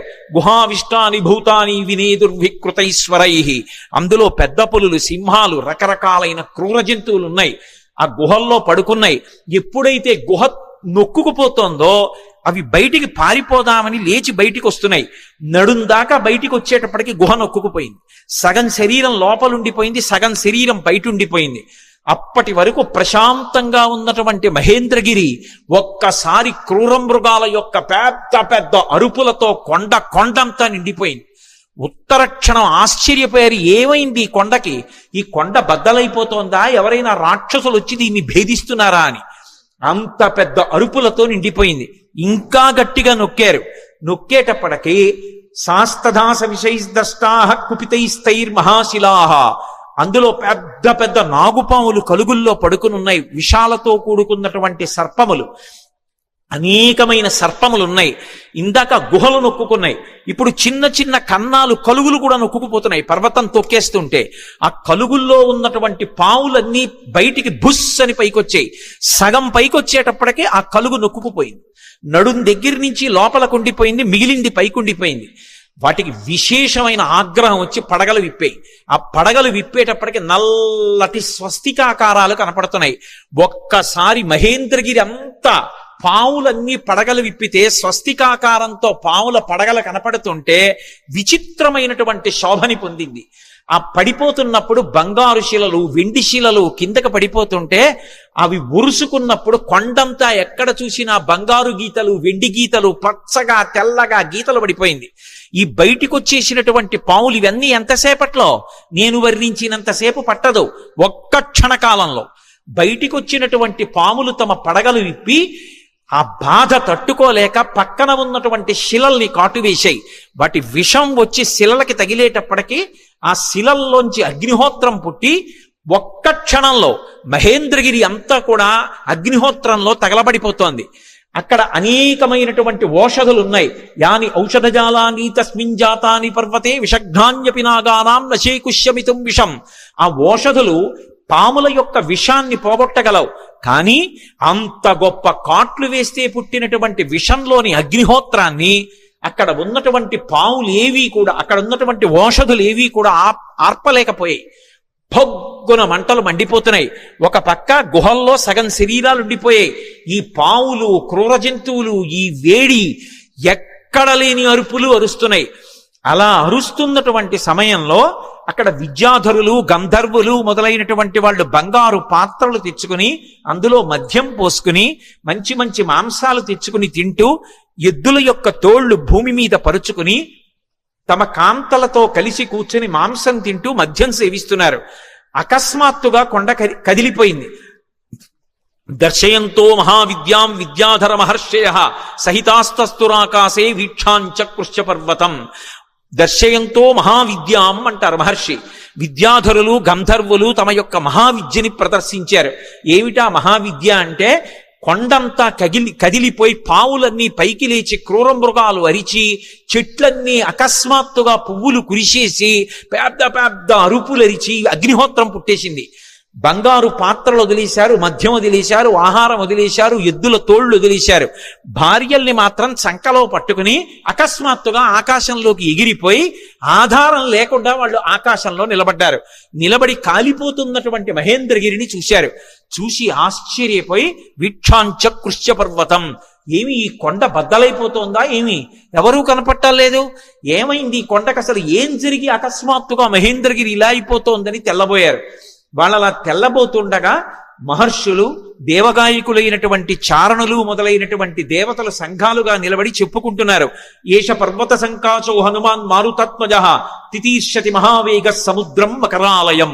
మొసళ్లతో కూడుకున్నటువంటి, రాక్షసులతో కూడుకున్నటువంటి 100 యోజనముల లవణ సముద్రాన్ని తాను దాటి వెళ్లి వానరజాతి పరువు ప్రతిష్ఠలు నిలబెట్టి సీతమ్మ జాడ తెలుసుకుని రామచంద్రమూర్తికి నివేదించడానికి పర్వత శరీరుడైనటువంటి స్వామి హనుమ పరాక్రమాన్ని పుంజుకుని దీన్ని లంఘించడానికి సిద్ధపడుతున్నారు. ఆశ్చర్యం, ఎవరి కోసం ఇంత కష్టపడుతున్నారు? రామార్థం వానరార్థం చికీర్షం కర్మదుష్కరం సముద్రస్య పరంపారం దుష్ప్రాపం ప్రాప్తుమిచ్చతి. రాముడి కోసం, వానరుల కోసం స్వార్థత్యాగం చేసి తాను ఇంత క్లేశపడుతూ ఈ సముద్రాన్ని దాటడానికి అదిగదిగదిగో స్వామి హనుమ బయలుదేరుతున్నారని ఆ విద్యాధరులందరూ లేచి నిలబడి ఆయనకి నమస్కరించి స్తోత్రం చేస్తున్నారు. ఇక బయలుదేరడానికి సిద్ధపడ్డారు. ఒక్కసారి తన బలాన్నంతటినీ పుంజుకున్నారు. ఒంటి మీద ఉన్నటువంటి వెంట్రుకలన్నీ నిక్కపొడుచుకున్నాయి. చెవులు రిక్కించారు. కళ్ళు 2 దృష్టి నిలబెట్టి 100 యోజనముల సముద్రం వైపు చూశారు. సచిచాలాచలశ్చాపి ముహూర్తం కపిపీడిత అని దుదివేచ సరోమాణి చకంపే చాచలోపమః బాహూసం స్తంభయామాస మహాపరిగ సన్నిభౌ సపారచ కపిక్కట్యాం చరణౌ సంచుకూచ. ఆయన వెంటనే ఆ ఒంటి మీద వెంట్రుకలు నిక్కపొడుచుకుని ఉన్నాయి. ఆ తోక ఒక్కసారి ఇలా పైకెత్తారు. గరుత్మంతుడు సముద్రం మీద వెడుతూ పావుని తన్నుకుపోతున్నప్పుడు ఎలా ఉంటుందో అలా ఉన్నటువంటి తోకని ఝుళిపించి నేలకేసి కొట్టారు. కొట్టి ఆ రెండు చేతులు పైకెత్తి ఇలా పరిగలు బిగించినట్టు బిగించారు. మహాపరిగ సన్నిభౌ సపాదచ కపిక్కట్యాం చరణౌ సంచుకోచచ. కాళ్ళు వంచారు, మోకాళ్ళు కొద్దిగా కిందకి ఉంచారు, నడుం సన్నం చేశారు, హృదయాన్ని బాగా విశాలం చేశారు. మార్గమాలోకయన్ దూరాదుర్ధం ప్రణిహితేక్షణ రురోధ హృదయే ప్రాణాన్ ఆకాశమవలోకయన్. ప్రాణవాయువుని లోపల బంధించారు, దృష్టి బాగా నిలబెట్టారు, చెవులు రిక్కించారు. ఇక ఎగరడానికి సిద్ధపడుతున్నారు. పాదములతో తొక్కి పెట్టి ఉంచారు. మోకాళ్ళు వంగి ఉన్నాయి, నడుం సన్నగా ఉంది, తొడలలోకి శక్తినంతటినీ పుంజుకున్నారు. ఇక ఎగరబోతూ కిందకి చూశారు. చిన్న చిన్న రూపాలతో కొన్ని లక్షల వానరములు స్వామికి నమస్కారం చేస్తూ శుభం కలగాలని, వానరజాతి పరువు నిలబడాలని స్తోత్రం చేస్తున్నాయి. వాళ్ళ వంక చూసి ప్రతిజ్ఞ చేశారు. తతో రావణనీ నేను బయలుదేరే ముందు యథా రాఘవ నిర్ముక్త శరశ్వసన విక్రమ గచ్చేతద్గమిష్యామి లంకాం రావణపాలితాం నహి ద్రక్ష్యామి ఇది లంకాయాం జనకాత్మజాం అనేన విహివేగేన గమిష్యామి సురాలయం బద్ధ్వా రాక్షస రాజేన మానయిష్యామి రావణం సర్వదా కృతకార్యోహామీష్వామి సహసీతయా అన్నారు. నేను ఇప్పుడు బయలుదేరి వెళ్ళేటప్పుడు నా శక్తితో వెళ్ళటం లేదు. రామచంద్రమూర్తి తన ఎడమ చేత్తో బంగారు కోదండాన్ని పట్టుకుని అక్షయ బాణతూణీరంలోంచి బాణాన్ని తీసి కుడి చేతితో వింటినారికి సంధించి ఆకర్ణాంతంలాగి విడిచిపెట్టబడినటువంటి రామబాణం మధ్యలో ఆగకుండా వెళ్లి లక్ష్యం మీద ఎలా పడిపోతుందో అలా రామచంద్రమూర్తి యొక్క అనుగ్రహాన్ని పొందినటువంటి నేను లంకాపట్టణం మీద వెళ్లి పడతాను. ఆ పడిన తరువాత సీతమ్మ జాడ కనిపెట్టడానికి అన్వేషిస్తాను. ఒకవేళ నాకు సీతమ్మ జాడ దొరకకపోతే 10 తలలు కలిగినటువంటి రావణాసురుణ్ణి బంధించి తీసుకొచ్చి ప్రస్రవణ పర్వత చక్రముల మీద కూర్చున్న రామచంద్రమూర్తి పాదముల దగ్గర పడేసి వాడి చేత నిజం కక్కిస్తాను. ఒకవేళ రావణుడు కూడా కనపడకపోతే అక్కడి నుంచి స్వర్గలోకానికి వెళ్లి స్వర్గలోకంలో కూడా సీతమ్మను అన్వేషిస్తాను. స్వర్గంలో కూడా సీతమ్మ కనపడకపోతే తిరిగి వచ్చి రావణ యొక్క లంకాపట్టణాన్ని పెళ్లగించి చేత్తో పట్టుకుని తీసుకొచ్చి సుగ్రీవుడి యొక్క సన్నిధానంలో నిలబెడతాను. అటువంటి బలాన్ని పుంజుకుని నేను బయలుదేరుతున్నాను, మీరు బెంగ పెట్టుకోకండి, రామకార్యాన్ని సాధిస్తాను. ఈషా ధృతి, ఆ పట్టుదలతో ప్రతిజ్ఞ చేసి ఇక బయలుదేరడానికి సిద్ధపడ్డారు. ఒక్కసారి ఎగిరేటప్పటికి ఊరు వేగోద్ధతా వృక్షా ముహూర్తం కపిమన్వయం ప్రస్థితా దీర్ఘమధ్వానం సబంధుమివ బాంధవాహ. ఆయన ఒక్కసారి సముద్రం మీదకి ఏటవాలుగా తెల్లవారుజాము కాలంలో ఎగిరితే కొన్ని వందల సంవత్సరముల నుంచి ఆ పర్వతం మీద పెరుగుతున్నటువంటి మహావృక్షములు కూడా కూకటి వేళ్లతో సహా పెకలింపబడి ఆయన తొడల వేగానికి ఆయనతో పాటుగా వెళ్ళి కొంత దూరం వెళ్ళిన తరువాత ఇక ఆ వేగంతో వెళ్ళలేక సముద్రంలో పడిపోయాయి. చిన్న చిన్న చెట్లు చాలా దూరం వెళ్ళాయి. ఆ వెళ్ళడం ఎలా ఉందంటే, ముఖ్యమైనటువంటి బంధువులు దూర ప్రదేశానికి ప్రయాణం చేస్తుంటే అనుగమించి కొంత దూరం వెళ్ళి వీడ్కోలు పలికి వెనక్కి వస్తున్నటువంటి బంధువుల సమూహమా అన్నట్లుందిట. మహారాజుని అనుగమించి మహారాజు వెంట వెడుతున్నటువంటి సైన్యమా అన్నట్టుగా ఉందిట. ఒక దాంట్లో నిర్బంధం, ఒక దాంట్లో ఐచ్ఛికం. బంధువులు వెళ్ళేటప్పుడు స్వచ్ఛందంగా వెడతారు, సైన్యం వెళ్ళేటప్పుడు రాజుని అనుగమించాలి, రాజాజ్ఞ. ఎలా వెడతారో అలా వెడుతున్నారు. అలా వెళ్ళి ఆ చెట్లన్నీ కూడా బరువైనటువంటి చెట్లు ముందు పడిపోయాయి, తేలికైన చెట్లు చాలా దూరం హనుమతో పాటు వెళ్ళాయి. ఇన్ని చెట్లు ఏకకాలంలో పైకి లేచిపోయి ఆయనతో పాటు వెళ్ళిపోతుంటే ఈ చెట్లకున్నటువంటి పువ్వులన్నీ కూడా పడిపోతే స్వామి శరీరం నిండా ఎక్కడ చూసినా పువ్వులు, ఆకులు, మొగ్గలు అలంకృతమైపోయాయి. అలంకృతమైపోతే ఆయన ఎలా ఉన్నారంటే, మెరుపులతో కూడుకున్నటువంటి మేఘం ఆకాశంలో ప్రయాణం చేస్తే ఎలా ఉంటుందో అలా ఉన్నారు. ఆ పువ్వులన్నీ కూడా సముద్రంలో పడ్డాయి. ఆ సముద్రంలో పడినప్పుడు ఆ సముద్రం అంతా పువ్వులతో కూడి నక్షత్రములతో కూడుకున్న ఆకాశం భూమి మీదకి వస్తే ఎలా ఉంటుందో సముద్రం అలా ఉంది. అంత వేగంతో ఆయన వెళ్ళిపోతున్నప్పుడు ఆ గాలి ఆయన యొక్క బాహుమూలములలోంచి, అంటే సంకలలోంచి వెనక్కి వెడుతున్నప్పుడు విచిత్రమైనటువంటి రవం చేస్తోంది. యథేచ్ఛగా ఆకాశంలో వెళ్ళిపోతూ పిబన్నివ బభౌచాపి సౌర్మిమాలం మహార్ణవం పిపాస వివచాకాశం దదృశేష మహాకపి. ఆయన ఆ వెడుతున్నప్పుడు ఎలా ఉందంటే, ఇలా పైకి చూస్తే మెరుపుల ముద్ద వెళ్ళిపోతున్నట్టుగా ఆకాశాన్ని ఎవరో తాగేస్తున్నారా అన్నట్టుగా ఉంది. ఆయన వెడుతున్నంతసేపు ఎంత దూరం ఆయన ప్రయాణం చేస్తే అంత దూరం సముద్రం చాప చుట్టినట్టు పైకి లేచి ఆయన శరీరం అలా వెళ్ళిపోగానే ఆయనకి తగులుతోందా అన్నట్టుగా పైకి లేచి విరిగి కెరటం పడిపోతోంది. అలా సముద్రం పైకి లేచిపోయి సంక్షోభాన్ని చెందుతోంది. పెద్ద పెద్ద చెట్లు పడిపోయాయి, కెరటాలన్నీ కదిలిపోతున్నాయి, సముద్రంలో ఉండేటటువంటి ప్రాణులన్నీ క్షోభ చెందాయి. ఒక పక్క మేఘమండలాన్ని చీల్చుకుంటూ మేఘాలలోకి వెడుతూ బయటికి వస్తూ తొంగి చూస్తూ చంద్రుడు ప్రయాణిస్తున్నాడా అన్నట్టుగా వెడుతున్నారు. ఆ వెడుతున్నప్పుడు సంధ్యాయా సమవిస్పృష్టం యథాతత్ సూర్యమండలం ముఖం నాసికయా తస్యా తామ్రయా తామ్రమా బభౌ. ముందు నుంచి చూస్తే ఎర్రటి ముఖం, పకడాల ముద్దలా ఉన్నటువంటి ఎర్రటి మూతి, వెనకాల చూస్తే గైరికాది ధాతువులతో ఉన్నటువంటి పర్వతం బద్దలైతే జేగురు రంగులో ఎలా ఉంటుందో అటువంటి పృష్ఠభాగం. ఆ తోక చూస్తే ఇలా స్తంభంలా నిలబెట్టారు. ఇంద్రధ్వజానికి పూజ చేసినప్పుడు ఇంద్రధ్వజాన్ని ఎలా నిలబెడతారో అలా నిలబెట్టారు. అప్పుడప్పుడు ఆ తోకని ఉంచి విసురుతున్నారు. అది ఎలా ఉందంటే గరుత్మంతుడు సముద్రం మీద వెడుతూ ఒక పావుని నోట కరుచుకుని వెడుతున్నప్పుడు అది గింజుకుంటే ఎలా ఉంటుందో ఆ తోక తిరగడం అలా ఉంది. ఒక్కొక్కసారి ఆ తోకని ఇలా వంచి తల మీద పెడుతున్నారు. ఆకాశంలో ఒక పెద్ద ఇంద్రధనస్సు ఏర్పడిందా అన్నట్టుగా ఉంది. ఆయన అలా వెడుతుంటే దూరం నుంచి ముందు నుంచి చూస్తే ఎలా ఉన్నారంటే పిబన్నివ భవౌచాపి సౌర్మిమాలం మహార్ణవం పిపాసురవచాకాశం దదృశేష మహాకపి. ఆ దూరం నుంచి పర్వతస్థా వివానలౌ, ఆ రెండు కళ్ళు కూడా ఎక్కడో పర్వతంలో చీకటిగా ఉన్న చోట రెండు నెగళ్ళు వేస్తే ఆ రెండు నెగళ్ళు రెండు అగ్నిహోత్రాలు రగులుతుంటే ఇక్కడి నుంచి చూస్తే ఎలా ఉంటాయో పచ్చగా ఉన్నటువంటి ఆయన కళ్ళు అలా ఉన్నాయి. అలా వెళ్ళిపోతున్నారు.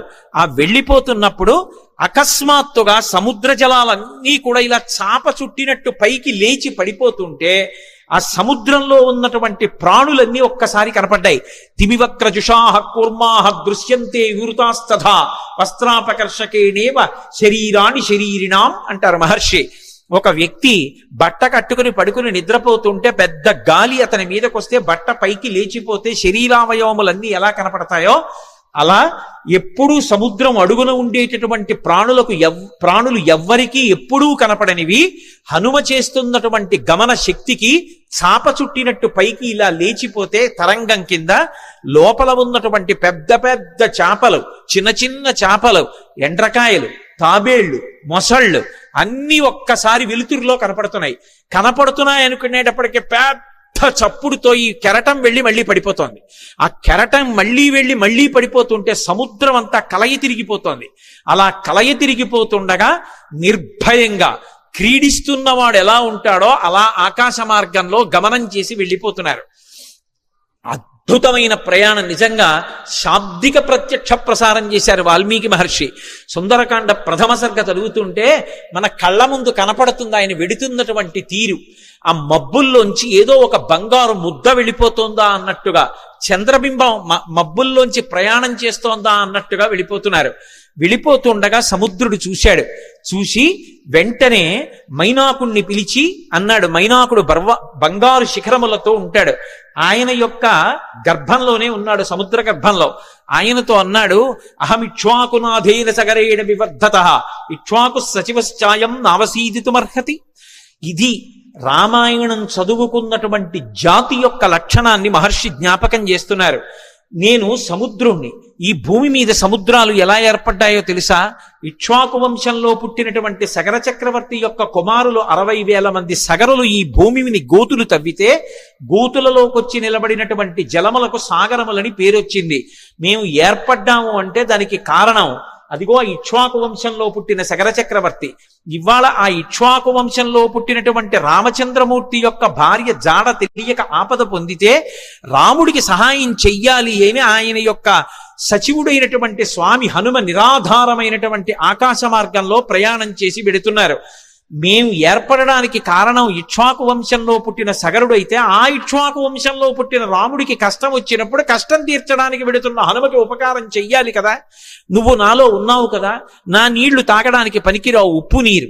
కానీ నీ ఎందు పర్వతములున్నాయి, ఆ పర్వతాల్లో చెట్లున్నాయి, చెట్లల్లో అనేకమైన తేనెపెట్లున్నాయి, కందమూలాలున్నాయి. ఒక వానరానికి అంతకన్నా ప్రీతికరమైనది ఏది ఉంటుంది? నువ్వు పైకి లేస్తే ఒక్కసారి ఆయన విశ్రమిస్తారు. విశ్రమించి కాస్త తేనె తాగుతారు, కాసిని కందమూలాలు తింటారు, తర్వాత ప్రయాణం చేస్తారు. అటువంటి మహానుభావుడు ఎడుతున్నప్పుడు మనం ఆయనకి కించిత్ ఉపకారం చెయ్యకపోతే ఎంత దోషం చేసినట్టు. పాతాళ శాప్రమేయస్య ద్వారమావృత్య తిష్టసి తిర్యగోత్వమలశ్చైవ శక్తిస్తే శైలవర్ధితం. నువ్వు ఈ సముద్రంలో పడిపోయినప్పుడు పాతాళలోకం నుంచి రాక్షసులు పైకొచ్చేటటువంటి బిలానికి అడ్డంగా పడ్డావు ద్వారానికి. కాబట్టి రాక్షసులు పైకి రాలేరు. కానీ నీకు ఒక శక్తి ఉంది, నువ్వు పైకి పెరగలవు, పక్కలకి పెరగలవు, కిందకి వెళ్ళగలవు. కాబట్టి పైకి లే, స్వామి హనుమ వస్తున్నారు, తొందరగా లే. ఎందుకో తెలుసా? కర్తవ్యమకృతం కార్యం సతాం మన్యుముదీరయేత్. ఆర్షవాక్కు అద్భుతమైన విషయాన్ని చెప్తున్నారు. మహాత్ములకు కోపం రాదు, కానీ అటువంటి మహాత్ములు కూడా కోపగిస్తారు. ఎప్పుడు కోపగిస్తారో తెలుసా? చెయ్యవలసిన పని చెయ్యడం కాదు, చెయ్యవలసిన పని చెయ్యవలసిన సమయానికి చెయ్యకపోతే మహాత్ములకు కూడా ఆగ్రహం వస్తుంది. అందుకని ఆయన దాటిపోక ముందు నువ్వు లేవాలి. అయ్యో నాకు తెలిసి లేచేటప్పటికి ఆయన వెళ్ళిపోయారు అనకూడదు, ఆయన రాకముందు లేచి నిలబడాలి. మహాత్ములు వచ్చేటప్పటికి సిద్ధంగా ఉండాలి. అందుకని వారు రాకముందు లేచి నిలబడు, అంజలి ఘటించు, స్వాగతం పలుకు, పలికి ఆయనకి విశ్రాంతికి స్థానం కల్పించు అనగానే మైనాక పర్వతం సముద్రాన్ని చీల్చుకుని ఒక్కసారి పైకి లేచింది. వచ్చేస్తున్నారు హనుమ ఆకాశ మార్గంలో. అకస్మాత్తుగా ఆ శిఖరముల మధ్యలో బంగారం ఉంటుంది. బాలసూర్యుని యొక్క కిరణములు పడి తెల్లవారుజాము కాలమేమో మరింత శోభిస్తోంది. ఆకాశం అంతా బంగారు వర్ణం పొందేసింది. అకస్మాత్తుగా సముద్రంలోంచి శిఖరములు లేచాయేమో, సముద్ర రంగంతా కూడా బంగారు రంగు అయిపోయింది. ఆ శిఖరములు పైకి లేచాయి. దర్శయామాస శృంగాని సాగరేణ నియోజిత శాతకుంభమైర్శృంగై సకిన్నరమహోరగై అంటారు మహర్షి. ఆ పర్వత శిఖరములు పైకి లేస్తే దాని మీద కిన్నరులు ఉన్నారు, దాని మీద భయంకరమైనటువంటి సర్పములు ఉన్నాయి, చెట్లున్నాయి, తేనెపట్లున్నాయి, కందమూలాలున్నాయి, బంగారంతో మెరిసిపోతున్నాయి ఆ శిఖరాలు. స్వామి హనుమ చూశారు, ఇదేమి ఇప్పటి వరకు లేనిది సముద్రంలోంచి అకస్మాత్తుగా బంగారు శిఖరాలు పైకి లేచాయే అని. మధ్యే లవణతోయస్య విఘ్నోయమితి నిశ్చిత. అకస్మాత్తుగా సముద్రంలోంచి బంగారు శిఖరాలు పైకి లేచాయంటే ఇది నేను చేస్తున్నటువంటి పనికి, నేను వెడుతున్న కార్యానికి విఘ్నం, నేను ఆగకూడదు అని వరసాపాతయామాస జీమూత వివమారుత. తన వక్షస్థలంతో కొట్టారు శిఖరాల్ని. అవి చూర్ణములై పొడి అయిపోయి పడిపోయాయి. సముద్రంలో పడిపోగానే ఒక్కసారి మైనాకుడు పురుష రూపాన్ని దాల్చి నిలబడ్డాడు. అంతరిక్ష స్థిత శ్రీమాన్ ఇదం వచనమబ్రవీత్. ఆకాశంలో నిలబడి స్వామి హనుమతో మాట్లాడుతున్నాడు.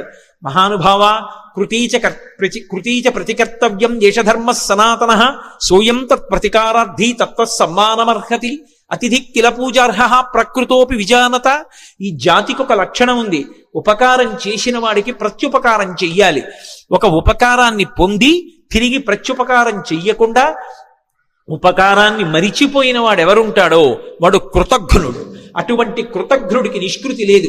కిష్కింధకాండలో కూడా స్వామి లక్ష్మణుడు అంటాడు, బ్రహ్మఘ్నైచ సురాపేచ చౌరై భగ్నవ్రతీ తథా నిష్కృతిర్విహితా సిద్ధి కృతఘ్నో నాస్తి నిష్కృతి. బ్రహ్మహత్య చేసిన వాడికి, దొంగతనం చేసిన వాడికి, సురాపానం చేసిన వాడికి, ఒక వ్రతం చేస్తానని నీళ్లు ముట్టుకుని కూడా వ్రతం చెయ్యకుండా వ్రతభంగం చేసిన వాడికి ప్రాయశ్చిత్తం ఉందేమో కానీ చేసిన ఉపకారాన్ని మరిచిపోయి కృతఘ్నుడై బ్రతికేటటువంటి వాడికి మాత్రం నిష్కృతి లేదంటాడు. కాబట్టి కృతీచ ప్రతికర్తవ్యం దేశధర్మ సనాతన. ఉపకారం చేసిన వాడికి ఉపకారం చెయ్యొద్దు. నేను సముద్రంలో దాక్కున్నాను, దాక్కోవడానికి నాకు అవకాశం ఇచ్చి సముద్రుడు ఉపకారం చేశాడు. అంతేకాదు, నీ తండ్రి నాకు ఉపకారం చేశాడు. ఒకానొకప్పుడు పర్వతాలకన్నిటికీ కృతయుగంలో రెక్కలుండేవి. పర్వతములు ఎగిరి వెళ్ళి ఎక్కడ కావాలంటే అక్కడ దిగేవి. అలా దిగుతున్నప్పుడు గ్రామాలకి గ్రామాలు, మునివాటికలు నశించిపోతుండేవి. అందరూ హాహాకారాలు చేస్తే దేవేంద్రుడు తన వజ్రాయుధంతో పర్వతాలకు ఉండేటటువంటి రెక్కలు తరిగేశాడు. అలా తరిగేస్తున్నప్పుడు నా రెక్కలు కూడా తరిగేస్తాడని నేను భయపడి భయంతో రెక్కలు ఉన్నా ఎగరలేక ఉండిపోయాను. అప్పుడు నీ తండ్రి వాయుదేవుడు చూశాడు, మిత్రత్వాన్ని పాటించి అయ్యో రెక్కలున్నా ఎగరలేకపోతున్నాడని నన్ను ఎత్తి ఇంద్రుడికి కనపడకుండా తీసుకొచ్చి సముద్రంలో పడేశాడు. నేను వెళ్ళి రాక్షసుడు పైకొచ్చేటటువంటి బిలమార్గానికి అడ్డుగా పడ్డాను. ఇంద్రుడు ఓరకంట చూసి పోనీలే భయంతో కదలడు కాబట్టి బిలమార్గం మూసుకుంది, రాక్షసులు పైకి రారు, ఉభయత్రా ఉపకారం జరుగుతుందని ఊరుకున్నాడు. రెక్కలున్నా కదలలేక ఆనాటి నుంచి ఈనాటి వరకు సముద్రంలో పడున్నాను. నీ తండ్రి వాయుదేవుడు నాకు ఉపకారం చేశాడు. ఆ తండ్రికి కొడుకువి నువ్వు. ఆత్మావై పుత్రనామాసి, ఆయనకి ఉపకారం చేస్తే ఎంతో, ఆయన కొడుక్కి ఉపకారం చేస్తే అంతే. అందుకని నువ్వు వెడుతున్నప్పుడు నీకు నేను ఉపకారం చెయ్యొద్దు. అతిథి కిల పూజార్హ ప్రకృతోపి విజానత. అసలు ఒక అతిథి లభించడమే చాలా కష్టం జీవితంలో. అటువంటిది మహాప్రాజ్ఞుడు, నవవ్యాకరణ పండితుడు, స్వార్థం లేనివాడు, రామచంద్రమూర్తి యందు అపారమైన భక్తి కలిగినటువంటి నీ వంటి మహాపురుషుడు అతిథిగా లభించడం అంటే నేను పొందిన అదృష్టం. నిపత్యం అమశృంగేషు విశ్రమస్వ యథాసుఖం. ఒక్కసారి నా పర్వత శిఖరముల మీద దిగవయా, కాసేపు విశ్రాంతి తీసుకో, ఇంత తేనె తాగు, కాసిని కందమూలాలు తిను, కించిత్ విశ్రమించు, మళ్ళీ బయలుదేరి వెళ్ళిపో అన్నారు. విన్నారు హనుమ. ఒక్కసారి నవ్వి, ప్రీతోస్మి కృతమాతిథ్యం మన్యురేషోపనీయతాం త్వరతే కార్యకాలో మే అహస్యాప్యతివర్తతే ప్రతిజ్ఞాతమయా దత్తానస్తాతం వ్యభిహాంతరే అంటారు. ప్రీతోస్మి కృతమాతిథ్యం, చాలా సంతోషం, మీరు నాకు ఆతిథ్యం ఇచ్చినట్టే, మీరు నాకు అన్నీ పెట్టినట్టే. కానీ అన్యురేషోపనీయతాం, మన్యువు పెట్టుకోకండి, అంటే కోపం పెట్టుకోకండి మనసులో. మీరు అన్న మాట నేను పాటించలేదని ఏమనుకోకండి. నేను ప్రతిజ్ఞ చేశాను, రామకార్యం మీద ఎక్కడా ఆగను. రామచంద్రమూర్తి విడిచిపెట్టిన బాణం ఎలా వెడుతుందో అలా వెడతానన్నాను. అలా వెడతానన్నవాడిని అలా వెళ్లకుండా మధ్యలో దిగి విశ్రాంతి తీసుకుని వెడితే రామబాణంలా వెళ్ళినట్టు ఎలా అవుతుంది? ఇది హనుమ యొక్క ప్రజ్ఞ. అంతటి ప్రాజ్ఞుడైన, అంత శక్తివంతుడైన కేవలం నా ప్రయత్నం చేత సాధిస్తాననరు. రామచంద్రమూర్తి యొక్క సహాయం కావాలి. యథా రాఘవ నిర్ముక్త శరశ్వసన విక్రమ, రాముడు వదిలిన బాణంలా వెడతాను. రామానుగ్రహం ఉండాలి. ఎవడైనా జీవితంలో వృద్ధిలోకి రావాలనుకున్నవాడు తాను చెయ్యవలసిన పని తాను చేస్తూ, తన ప్రయత్నం తాను చేస్తూ, ప్రయత్నానికి పక్కన భగవంతుని యొక్క అండదండలు కూడా కలగాలని కోరుకోవాలి. భగవంతుని యొక్క ఏ అనుగ్రహం లేకుండా కేవలం తన ప్రయత్నం వలన సాధిస్తాననుకోవడం మూర్ఖత్వం. ఎప్పుడూ అలా సాధించలేడు. ఈశ్వరుని యొక్క అనుగ్రహం తోడు కావాలి. అందుకే నేను కాదు, రాముడి విడిచిన బాణంలా వెడతాను, రామానుగ్రహం నా యందు నిలబడాలన్నారు. అందుకే మహానుభావుడు నేను రామబాణంలా వెడతానని ప్రతిజ్ఞ చేసి మధ్యలో ఆగలేను. అవతల వేళ దాటిపోతోంది, తొందరగా వెళ్ళాలి. ఏమనుకోకండి, ఎంత మర్యాదగా మాట్లాడతారో. ఒక్కసారి ముట్టుకున్నారు. ప్రీతోస్మి కృతమాతిథ్యం, మీరు నాకు ఆతిథ్యం ఇచ్చినట్టే. ఒక్కసారి ఇలా చెయ్యి వేశారు, ముందుకి దాటి వెళ్ళిపోయారు. సమస్త భూతములు ఆశ్చర్యపోయే, ఏమి ప్రజ్ఞావంతుడు! ఉపాసకుడు ముందు దైవాన్ని ఉపాసన చేయడం మొదలు పెట్టగానే ముందొచ్చేటటువంటి ప్రతిబంధకం ఏమిటంటే నమస్కారం. వద్దు మహాప్రభో అన్నా సరే వచ్చి కాళ్ళ మీద పడిపోతారు. ఎక్కడ కనబడితే అక్కడ నమస్కారాలు చేస్తారు. ఇవన్నీ బానే ఉన్నాయి, నా అంతవాడు ఎవడుంటాడని లోకంలో అనుకున్నాడో సతికిల పడి జారిపోతాడు. కాదు కాదు, ఇవన్నీ నమస్కారాలు ఈశ్వరుడికి చెందుతాయి. నేనంతటి వాడిని నిమిత్త మాత్రం అనుకున్నవాడు ఎవరున్నాడో వాడు వృద్ధిలోకి వస్తాడు. అందుకే మైనాకుడంతటి వాడు బంగారు శిఖరములతో పైకొచ్చిన ముట్టుకుని మర్యాదగా వెళ్ళిపోయారు తప్ప అక్కడ దిగలేదు, నిలబడలేదు. ముందుకెళ్ళిపోయారు. చూశారు, మహర్షులు చూశారు, గంధర్వులు చూశారు, కిన్నెర కింపురుషులు చూశారు, సిద్ధులు చూశారు, సాధ్యులు చూశారు. గబగబా నాగమాత సొరస దగ్గరికి వెళ్ళారు. వెళ్ళి ఆవిడితో అన్నారు, అమ్మా అమ్మా ఆశ్చర్యం, అయం వాతాత్మజ శ్రీమాన్ ప్లవతే సాగరోపరి హనుమాన్ నామ తస్యత్వం ముహూర్తం విఘ్నమాచర. అమ్మా ఆశ్చర్యం చూశావా? స్వామి హనుమ సముద్రాన్ని లంఘించి వెళ్ళిపోతున్నారమ్మా. నువ్వు నాగమాతవి, సొరసవి. ఏది ఒక్కసారి రాక్షస రూపాన్ని పొంది విఘ్నాన్ని కల్పించు. ఆయన ఏ పాటి నిలదొక్కుంటారో చూద్దాం. అమ్మా వెళ్ళిపోతున్నారమ్మా, తొందరగా విఘ్నం కల్పించు అన్నారు. అడగచ్చా మాట? అంటే ఇందులో ఒక విశేషం ఉంది. అసలు ఆ పేరే ఎంత గొప్ప పేరో, సురస. 3 అక్షరాలు కాబట్టి బేసి సంఖ్య. ఆడపిల్ల పుట్టినప్పుడు పెట్టడానికి యోగ్యమైన పేరు. పైగా అది నాగుల యొక్క తల్లి, అన్నిటిని మించి దక్ష ప్రజాపతి యొక్క కూతురు. అందుకని దాక్షాయణి అన్న పేరు అన్వయం అవుతుంది. ఆవిడ సామాన్యురాలు కాదు, అంత గొప్ప తల్లి.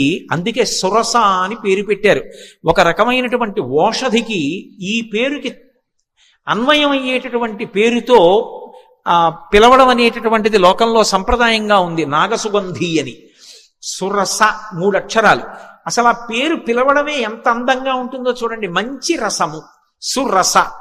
సురస ఎవరు? నాగమాత ఎవరు? ఎందుకు వచ్చింది? అసలు ఆవిడ్ని ఎందుకు తీసుకొచ్చారు దేవతలు? ఆవిడ్ని ఎందుకు తీసుకొచ్చారు సిద్ధులు, సాధ్యులు, యక్షులు, గంధర్వులు, కిన్నెరుడు, కింపురుషులు? అంటే ఈ సురస ఎవరో కాదు, కశ్యప ప్రజాపతి భార్యలలో ఒకటి అయినటువంటి కద్రువ. మీరు పూర్వం మహాభారతంలో ఆదిపర్వంలో ప్రారంభం కథ అదే. వినతా కద్రువుల కథ విని ఉంటారు. కద్రువ వినత యందు అసూయ చెందింది. అసూయ చెంది వినతతో దాస్యం చేయించుకోవడమని ఇంద్రుడి యొక్క ఉచ్చైశ్రవం అనేటటువంటి తోకకి పాము చుట్టుకునేటట్టుగా చేసింది. పాములన్నీ ఆమె పిల్లలు, అందుకే ఆమె నాగమాత. రామాయణంలో నాగమాత సురస అంటారు. ఆ కద్రువ గరుత్మంతుణ్ణి పరీక్షించింది. వినతకి కుమారుడుగా గరుత్మంతుడు వచ్చాడు, అందుకే వైనతేయుడు. ఆయన తల్లి యొక్క శాపాన్ని పోగొట్టాడు, అమృతాన్ని తీసుకొచ్చాడు. పైకి వెళ్ళి యథేచ్ఛగా ఆయన్ని ఎవ్వరూ అడ్డుకోలేకపోయారు. దేవలోకానికి వెళ్ళి అమృతాన్ని తీసుకొచ్చిన వాడు గరుత్మంతుడు. పుట్టగానే పైకి ఎగిరినవాడు గరుత్మంతుడు. పుట్టి అమ్మకి పేరు తెచ్చినవాడు గరుత్మంతుడు. ఆయన యొక్క తేజస్సు అప్రతిహతం. ఆయన వెడుతుంటే ఆయన యొక్క రెక్కల అల్లార్పుకి ఆ కాంతికి సమస్త లోకాలు స్తంభీభూతములైపోతాయి. అలా వెడతాడు ఆయన, అలా వెడతారు హనుమ. పుట్టగానే పైకి ఎగిరిన వారు హనుమ. గరుత్మంతుడు ఎలా అమృత భాండానికి ఎలా వెళ్ళాడో అలా వెడుతున్నారు సీతాదర్శనానికి హనుమ. అక్కడ దేవతల్ని ఓడించాడు గరుత్మంతుడు, ఇక్కడ రాక్షసుల్ని ఓడించాలి హనుమ. గరుత్మంతుడు శ్రీ మహావిష్ణువుకి వాహనం, హనుమ విష్ణుస్వరూపమైన రామచంద్రమూర్తికి వాహనం.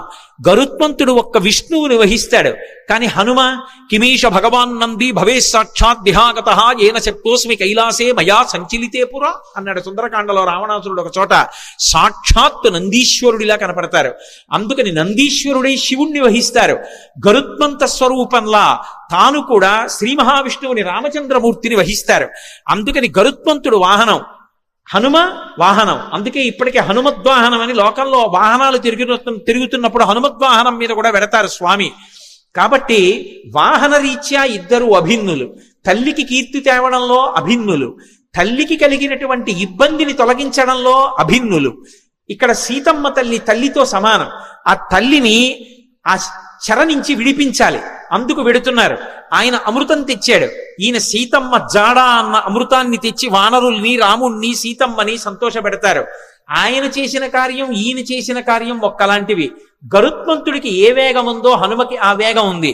అందుకే తరచుగా ఆయన తోకని గరుత్మంతుని నోటితో పాముతో పోలుస్తారు.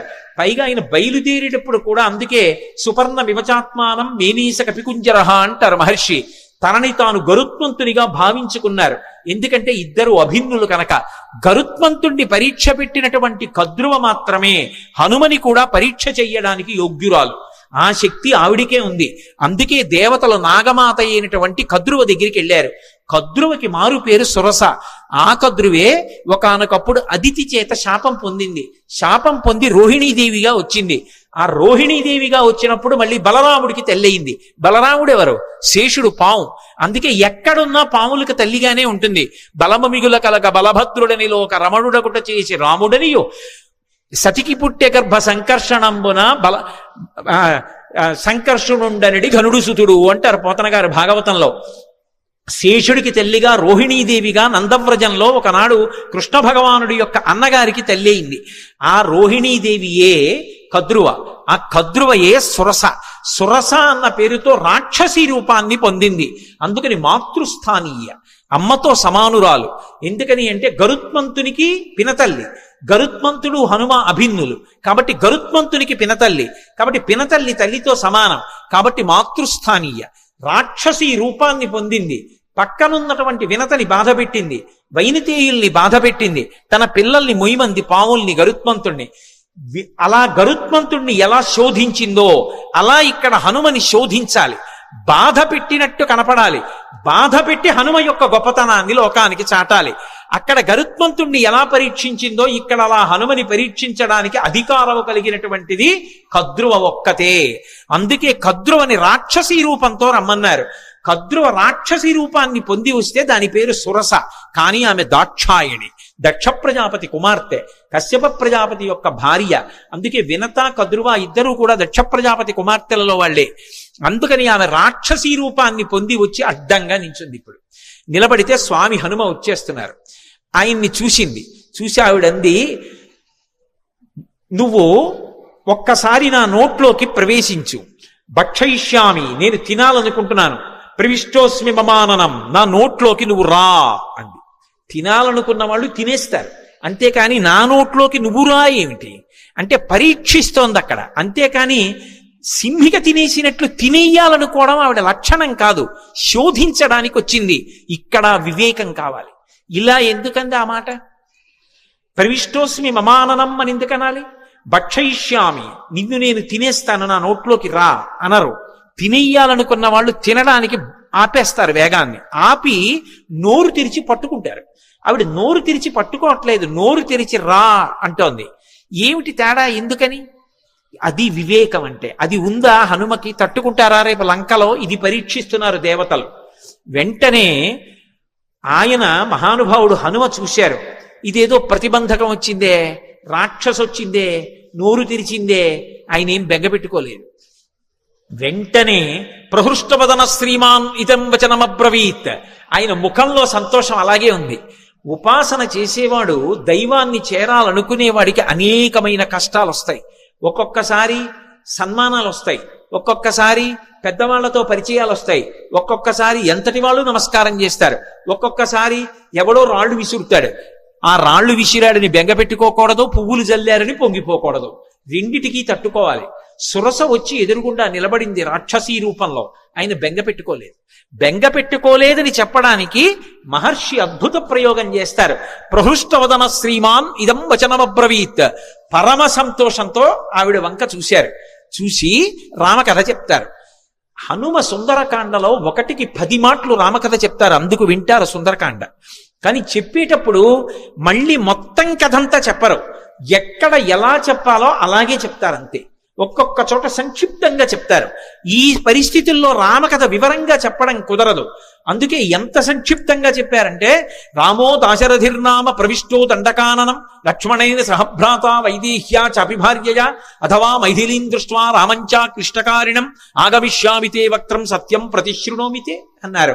అమ్మా, దశరథ మహారాజు గారి కొడుకు రామచంద్రమూర్తి సీతమ్మతో కలిసి తండ్రిని సత్యమునందు నిలబెట్టడానికి అరణ్యవాసానికి వస్తే రాముడి భార్య అయిన సీతమ్మని రావణుడంత రాక్షసుడు అపహరించాడమ్మా. ఆ సీతమ్మ జాడ కనిపెట్టడానికి వెడుతున్నాను, ఒక్కసారి సీతమ్మ జాడ తెలుసుకుని రామచంద్రమూర్తికి చెప్పి వచ్చి నీ నోట్లోకి వచ్చేస్తాను, నన్ను మన్నించమ్మా, వదిలిపెట్టు అన్నారు. ఆవిడ తినేస్తానంటలేదు, పట్టుకోవట్లేదు. ఆవిడంది కుదరదు, ఇది దేవతల వరం, అంటే నిన్ను పరీక్షించాలి, దేవతలు అడిగారు కాబట్టి నువ్వు నా నోట్లోకి వచ్చి వెళ్ళు అంది. నా నోట్లోకి వచ్చాక ఏమో నాకు ఆహారం అయిపోవచ్చు, నువ్వు పరీక్ష తట్టుకోలేకపోవచ్చు, కాబట్టి నా నోట్లోకి వచ్చి వెళ్ళు అంది. ఆయన అన్నారు, అలాగేనా అమ్మా, తప్పదా? అలాగే పెడతాను అన్నారు. పెద్ద శరీరం పెంచారు. ఆ శరీరం పట్టద్దు, ఆవిడ నోరు తెరిచింది. ఇంకొంచెం పెంచారు, ఇంకొంచెం నోరు తెరిచింది. ఆయన అపారమైన వివేకం ఉన్నవాడు, మహానుభావుడు హనుమంటే. సశింక్షిప్యాత్మనక్కాయం బభూవాంగుష్ఠమాత్రక, బొటన వేలంత చిన్నవారు అయిపోయారు అకస్మాత్తుగా. సురస పెద్ద నోరు తెరిచి ఇంకా పెంచుతారనుకుంటోంది. ఆయన బొటన వేలంతా అయిపోయి చటుక్కున లోపలికి వెళ్ళి బయటకు వచ్చేసారు. అమ్మా, ప్రవిష్టోస్మిహితే వక్త్రం దాక్షాయని నమోస్తుతే గమిష్యే యత్ర వైదేహీ సత్యం జాసీధరస్తవ అన్నారు. అమ్మా, నీ నోట్లోకి వెళ్ళమన్నావు కదా, ప్రవిష్టోస్మిహితే వక్త్రం దాక్షాయని నమోస్తుతే కనిపెట్టేశారు మహానుభావుడు. మహావివేకశాలి. అమ్మా, నువ్వు దాక్షాయణివి, దక్ష ప్రజాపతి కుమార్తెవి, కద్రువవి, సురసగా వచ్చావు, నన్ను పరీక్షిస్తున్నావమ్మా, నీకు నమస్కారం. నన్ను తినడం నీ ఉద్దేశ్యం కాదు, శోధిస్తున్నావంతే. అమ్మా, అనుగ్రహించమ్మా, నన్ను ఆశీర్వదించమ్మా, సత్యం దాసీధరస్తవా, నేను వెళ్ళి ఆ వైదేహి జాడ కనిపెట్టాలమ్మా అన్నారు. పొంగిపోయింది.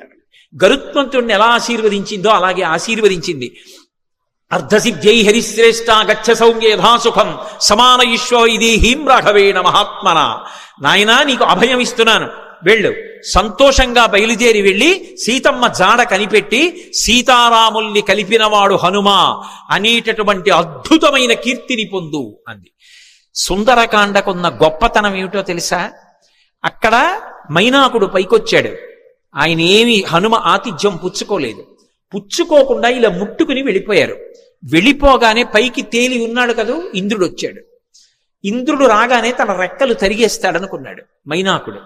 ఆయన అన్నాడు, వచ్చి చూసి, హిరణ్యనాభ శైలేంద్ర పరితిష్టోస్మితే భృజం అభయంతే ప్రయచ్ఛామి తిష్ట సౌమ్య యథాసుఖం అన్నాడు. ఓ మైనాకుడా, నాకు తెలుసు నువ్వు సముద్రంలో ఉన్నావని, ఎప్పుడో అప్పుడు పైకొస్తావు, నీ రెక్కలు తరిగేద్దాం అనుకున్నాను, కానీ రామకార్యం మీద పెడుతున్న హనుమకి ఆతిథ్యం ఇవ్వడానికి నీ రెక్కలు తెగిపోయినా పర్వాలేదని పైకొచ్చావు. ఇవ్వాల నీకు అభయం ఇస్తున్నాను, నీ రెక్కలు తరగను. నువ్వు అలాగే సంతోషంగా కూర్చో, నీ జోలికి రానని వెళ్ళిపోయాడు. మీరు గమనించండి, రామకార్యం మీద వెడుతున్న వాడికి మాట సాయం చేస్తే సంపాతికి కాలిపోయిన రెక్కలొచ్చాయి. రామకార్యం మీద వెడుతున్న వాడికి గుక్కెడు మంచినీళ్లు ఇవ్వలేదు, తాగలేదు. తాగమని అడిగినందుకు గాను ఉత్తర క్షణంలో ఉన్న రెక్కలు నిలబడ్డాయి భద్రంగా. రామ కథకి సుందరకాండకి ఉండేటటువంటి శక్తిని చెప్పకుండా చెప్తారు మహర్షి.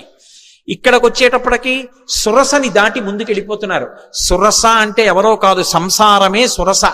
సంసారాన్ని దాటడం కాదు సుందరకాండ తత్వంగా చెప్పినప్పుడు. సంసారంలోకి ప్రవేశించనంటే కుదరదు. సంసారంలో ప్రవేశించకుండా నేను ఏదో అలా ఉండిపోతానండి అంటే అకస్మాత్తుగా కామము ధర్మమును విడిచి కాటు వేసిందా జారి కింద పడిపోతాడు. కామమునకు అర్థమునకు ధర్మం ఇచ్చి ధర్మము చేత కట్టు వెయ్యాలి. కట్టు వేసి సంసారమునందుండి సంసారమునకు అంటుకోకుండా సంసారాన్ని పరిశీలించి సంసారమునకు నమస్కరించి సంసారము యొక్క అనుగ్రహంతో వైరాగ్యాన్ని పొంది కొబ్బరి పెంకు కట్టుకున్న కొబ్బరి కురిడి అయిపోయిన తర్వాత విడిపోయినట్టు సంసారము నుండి విడివడాలి. అలా విడివడేటటువంటి ప్రజ్ఞ ఏది ఉందో అది సంసారములోకి వెళ్ళి పైకి రావడం, ఆ ప్రజ్ఞని ఆవిష్కరించడం, సురస నోట్లోకి వెళ్ళి పైకి రావడం. కాబట్టి మహానుభావుడు మనకి మార్గాన్ని నేర్పి ఇది కదా సుందరకాండని పేరు పెట్టడానికి మహర్షి ఎంచుకున్నటువంటి అన్వయ క్రమం. లోపలికి వెళ్ళి పైకొచ్చారు, సురస ఆశీర్వచనం పొందారు, మరికొంచెం ముందుకెళ్ళారు. వెళ్ళేటప్పటికీ అకస్మాత్తుగా ఆయన యొక్క గమనం కుంటుపడిపోయింది. ముందుకు వెళ్ళలేకపోతున్నాను, నన్ను ఏదో మహాభూతం ఆపేసింది, నా గమనం కుంటుపడిపోయింది, నా శక్తి క్షీణించిపోయింది, ఎందువలన అని చూశారు. చూసేటప్పటికీ వక్త్రం ప్రసారయామాస పాతాళాంతర సన్నిభౌ, ఒక పెద్ద ప్రాణి ఒకటి నీళ్లల్లో పడుకుని ఉంది. అది దానికి ఒక లక్షణం ఉంది. ప్లవమానంతు తం దృష్ట్వా సింహికా నామరక్షసి మనసా చింతయామాస ప్రవృద్ధా కామరూపిణి. ఇది మీరు జాగ్రత్తగా గమనించాలి. కిష్కింధకాండలో దక్షిణ దిక్కు కెడుతున్నప్పుడు వానరులందరినీ పిలిచాడు సుగ్రీవుడు. ఆయన్ని వాలి వెంట తరిమినప్పుడు భూమండలం అంతా తిరిగాడు. అందుకని ఆయనకి తెలుసు ఎక్కడే ఉందో. అన్ని దిక్కులకి వెళ్ళిన వాళ్ళకి చెప్పాడు. తూర్పు దిక్కు కెడితే ఏముంటుందో చెప్పాడు, ఉత్తరాన్ని చెప్పాడు, పశ్చిమం చెప్పాడు, దక్షిణం చెప్తూ మిగిలిన దిక్కులలో సముద్ర గర్భంలో రాక్షసులు ఉంటారు పురుషస్వరూపంతో. దక్షిణ దిక్కున ఉండేటటువంటి సముద్రంలో రాక్షసి ఉంటుంది, స్త్రీ. ఆమె పేరు అంగారిక అని చెప్పాడు. అంగారిక అన్న మాటకు అర్థం ఏమిటో తెలుసా? అంగములను శోషింపచేయగలిగినటువంటి విద్యుత్ సంబంధమైనటువంటి అగ్నిస్వరూపం. అందుకే సింహస్వరూపంగా ఉంటుంది. సింహిక స్త్రీవాచకం. అది పడుకునుంది, దానికి ఒక శక్తి ఉంది. అది చూసిందనుకోండి, ఆ చూసిన శక్తి చేత ఆపేస్తుంది, అవతల వాళ్ళ యొక్క శక్తి తనకి లాగేస్తుంది. అంత గొప్ప శక్తి సింహికది. అది లాగేసింది హనుమ యొక్క శక్తిని. ఆయన శక్తి కుంటుపడిపోయింది, ముందుకు వెళ్ళలేకపోయారు. ఆగిపోయి కిందకి చూశారు. ఏమి ఆపింది నన్ను అని చూశారు. ఒక్కసారి ఊర్ధ్వమూల మధశ్చైవ వీక్షమాణస్తత కపి దదృశీ మహత్సత్వా ఉద్దితం లవణాంభసి తదృష్ట్వా చింతయామాస మారుతిం వికృతానినం కపిరాజేన కడితం సత్వమద్భుత దర్శనం. ఓసారి కిందకి చూశారు, పైకి చూశారు, పక్కలకి చూశారు, నీటిలోకి చూశారు. పెద్ద నోటితోటి మహాప్రాణి ఒకటి పడుకునుంది. గమనించారు. ఓ, దీని గురించే సుగ్రీవుడు బయలుదేరే ముందు చెప్పాడు. ఒక మహాప్రాణి దక్షిణ సముద్రంలో కనపడుతుందని చెప్పాడు. అది పైన వెడుతున్న వాణ్ణి కూడా దూరం నుంచి చూసి కూడా వాడి శక్తిని లాగుతుందని చెప్పారు. ఇదేనమాట. దీన్ని ఉపేక్షించకూడదు. ఇది చంపే లక్షణం ఉన్నది. సురస చంపదు, ప్రవేశించి బయటికి వెళ్ళొచ్చు, అనుగ్రహించడానికి వస్తుంది. సంసారం చంపేయడానికి రాదు. సంసారాన్ని సక్రమంగా వినియోగించుకోగలిగిన వాడు ధర్మం చేత అర్ధకామములను ముడివేసి చక్కటి వైరాగ్యాన్ని పొంది వానప్రస్థుగా మిగిలిపోయి ఈశ్వరుడికి దగ్గరవుతాడు. సంసారాన్ని ఉపయోగించుకోలేని వాడు సంసారం పెట్టిన పరీక్షకి లొంగలేక ఇది నేననుకుని బరువు పెంచుకుని సంసారమునందు మగ్నుడైపోతాడు. తట్టుకోగలిగిన వాడు సంసారంలోకి వెళ్ళి కామాన్ని అర్థాన్ని ధర్మంతో ముడిసి తరిస్తాడు. అందుకని అది పరీక్షిస్తుంది, అది అనుగ్రహిస్తుంది. అందుకు నమస్కరించారు. సింహిక అనుగ్రహించదు, చంపేస్తుంది. అందుకని దీన్ని విడిచిపెట్టకూడదనుకున్నారు.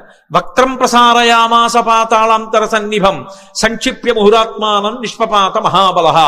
ఒక్కసారి శరీరం పెంచారు, మళ్ళీ సురస పెంచినట్టే సింహిక కూడా పెద్ద నోరు తెరిచింది. చూశారు. ఒక్కసారి మళ్ళీ చిన్న రూపాన్ని పొంది లోపలికి వెళ్ళిపోయారు. సమస్త భూతములు భయపడ్డాయి, అమ్మో అది మింగేస్తుందని. వెళ్ళిపోయి సింహకి యొక్క మర్మావయవములు ఎక్కడ ఉన్నాయో చూశారు. మర్మస్థానములు, ప్రాణములు దేని మీద ఆధారపడి ఉంటాయో వాటిని మర్మస్థానములు అంటారు. అటువంటి మర్మస్థానములను చూశారు. ఆ గుండె, ఊపిరితిత్తులు అటువంటి వాటిని తుంచేశారు. తుంచేసి చటుక్కన పైకొచ్చారు. ఆ ప్రాణి నీటి మీద తేలిపోయింది, మరణించింది. చాలా సంతోషం అనుకున్నారు. పైనుంచి దేవతలు, గంధర్వులు, మహర్షులు అందరూ పుష్పవృష్టి కురిపించారు. ఆ సింహికా రూపం చెనకగలదా? అందుకే అది ఆయన చేత సంహరింపబడింది. సంహరించే వాటిని, ప్రమాదములు తెచ్చే వాటిని కూడా నిలబెట్టగలిగిన ప్రజ్ఞ కలిగినటువంటి మహాపురుషులు ఈ దేశంలో ఉన్నారనడానికి రామాయణం ప్రబల సాక్ష్యం. వెంటనే సింహికా సంహారం చేశారు, ముందుకెళ్ళిపోయారు. తతస్సలంబ సగిరే సమృద్ధే విచిత్రకూటే నిపపాతకూటే. లంబ పర్వతము అనబడేటటువంటి పర్వతం, ఆ పర్వతం మీద దిగారు. దాని నిండా సెలయేళ్లు, అనేకమైనటువంటి చెట్లు. ఒక్కసారి దిగి తన ఒంటి వంక చూసుకున్నారు. ఓహో, రామానుగ్రహం ఉండాలి, కానీ ఇటువంటి నూర్లు ఎన్నైనా దాటుతానన్నారు. మీతో నేను మనవి చేశాను, సుందరకాండ మీద ప్రవచనం చేసేటప్పుడు ఏదో ఒక మంగళప్రదమైనటువంటి ఘట్టం దగ్గరికి వస్తే తప్ప ఆపకూడదు. మిగిలినవి నేను సమయం చూసుకుని ఆపగలను, కానీ సుందరకాండ ప్రవచనం అలా చేయడానికి వీల్లేదు. సుందరకాండ ప్రవచనం చేస్తే మంగళప్రదమైన ఘట్టం దగ్గర ఆపాలి. అందుకే స్వామి 100 యోజనముల సముద్రాన్ని దాటి ఆవలి ఒడ్డుకి దక్షిణ తీరాన్ని చేరి లంబపర్వతం మీద దిగి సంతోషంగా ఉన్నారు. లంకాపట్టణాన్నంతటినీ చూస్తున్నారు. మొదటి రోజు ఆయన చేసినటువంటి కార్యము సఫలీకృతమైంది అన్న శుభవార్త దగ్గర ఇవాల్టి ప్రవచనాన్ని పూర్తి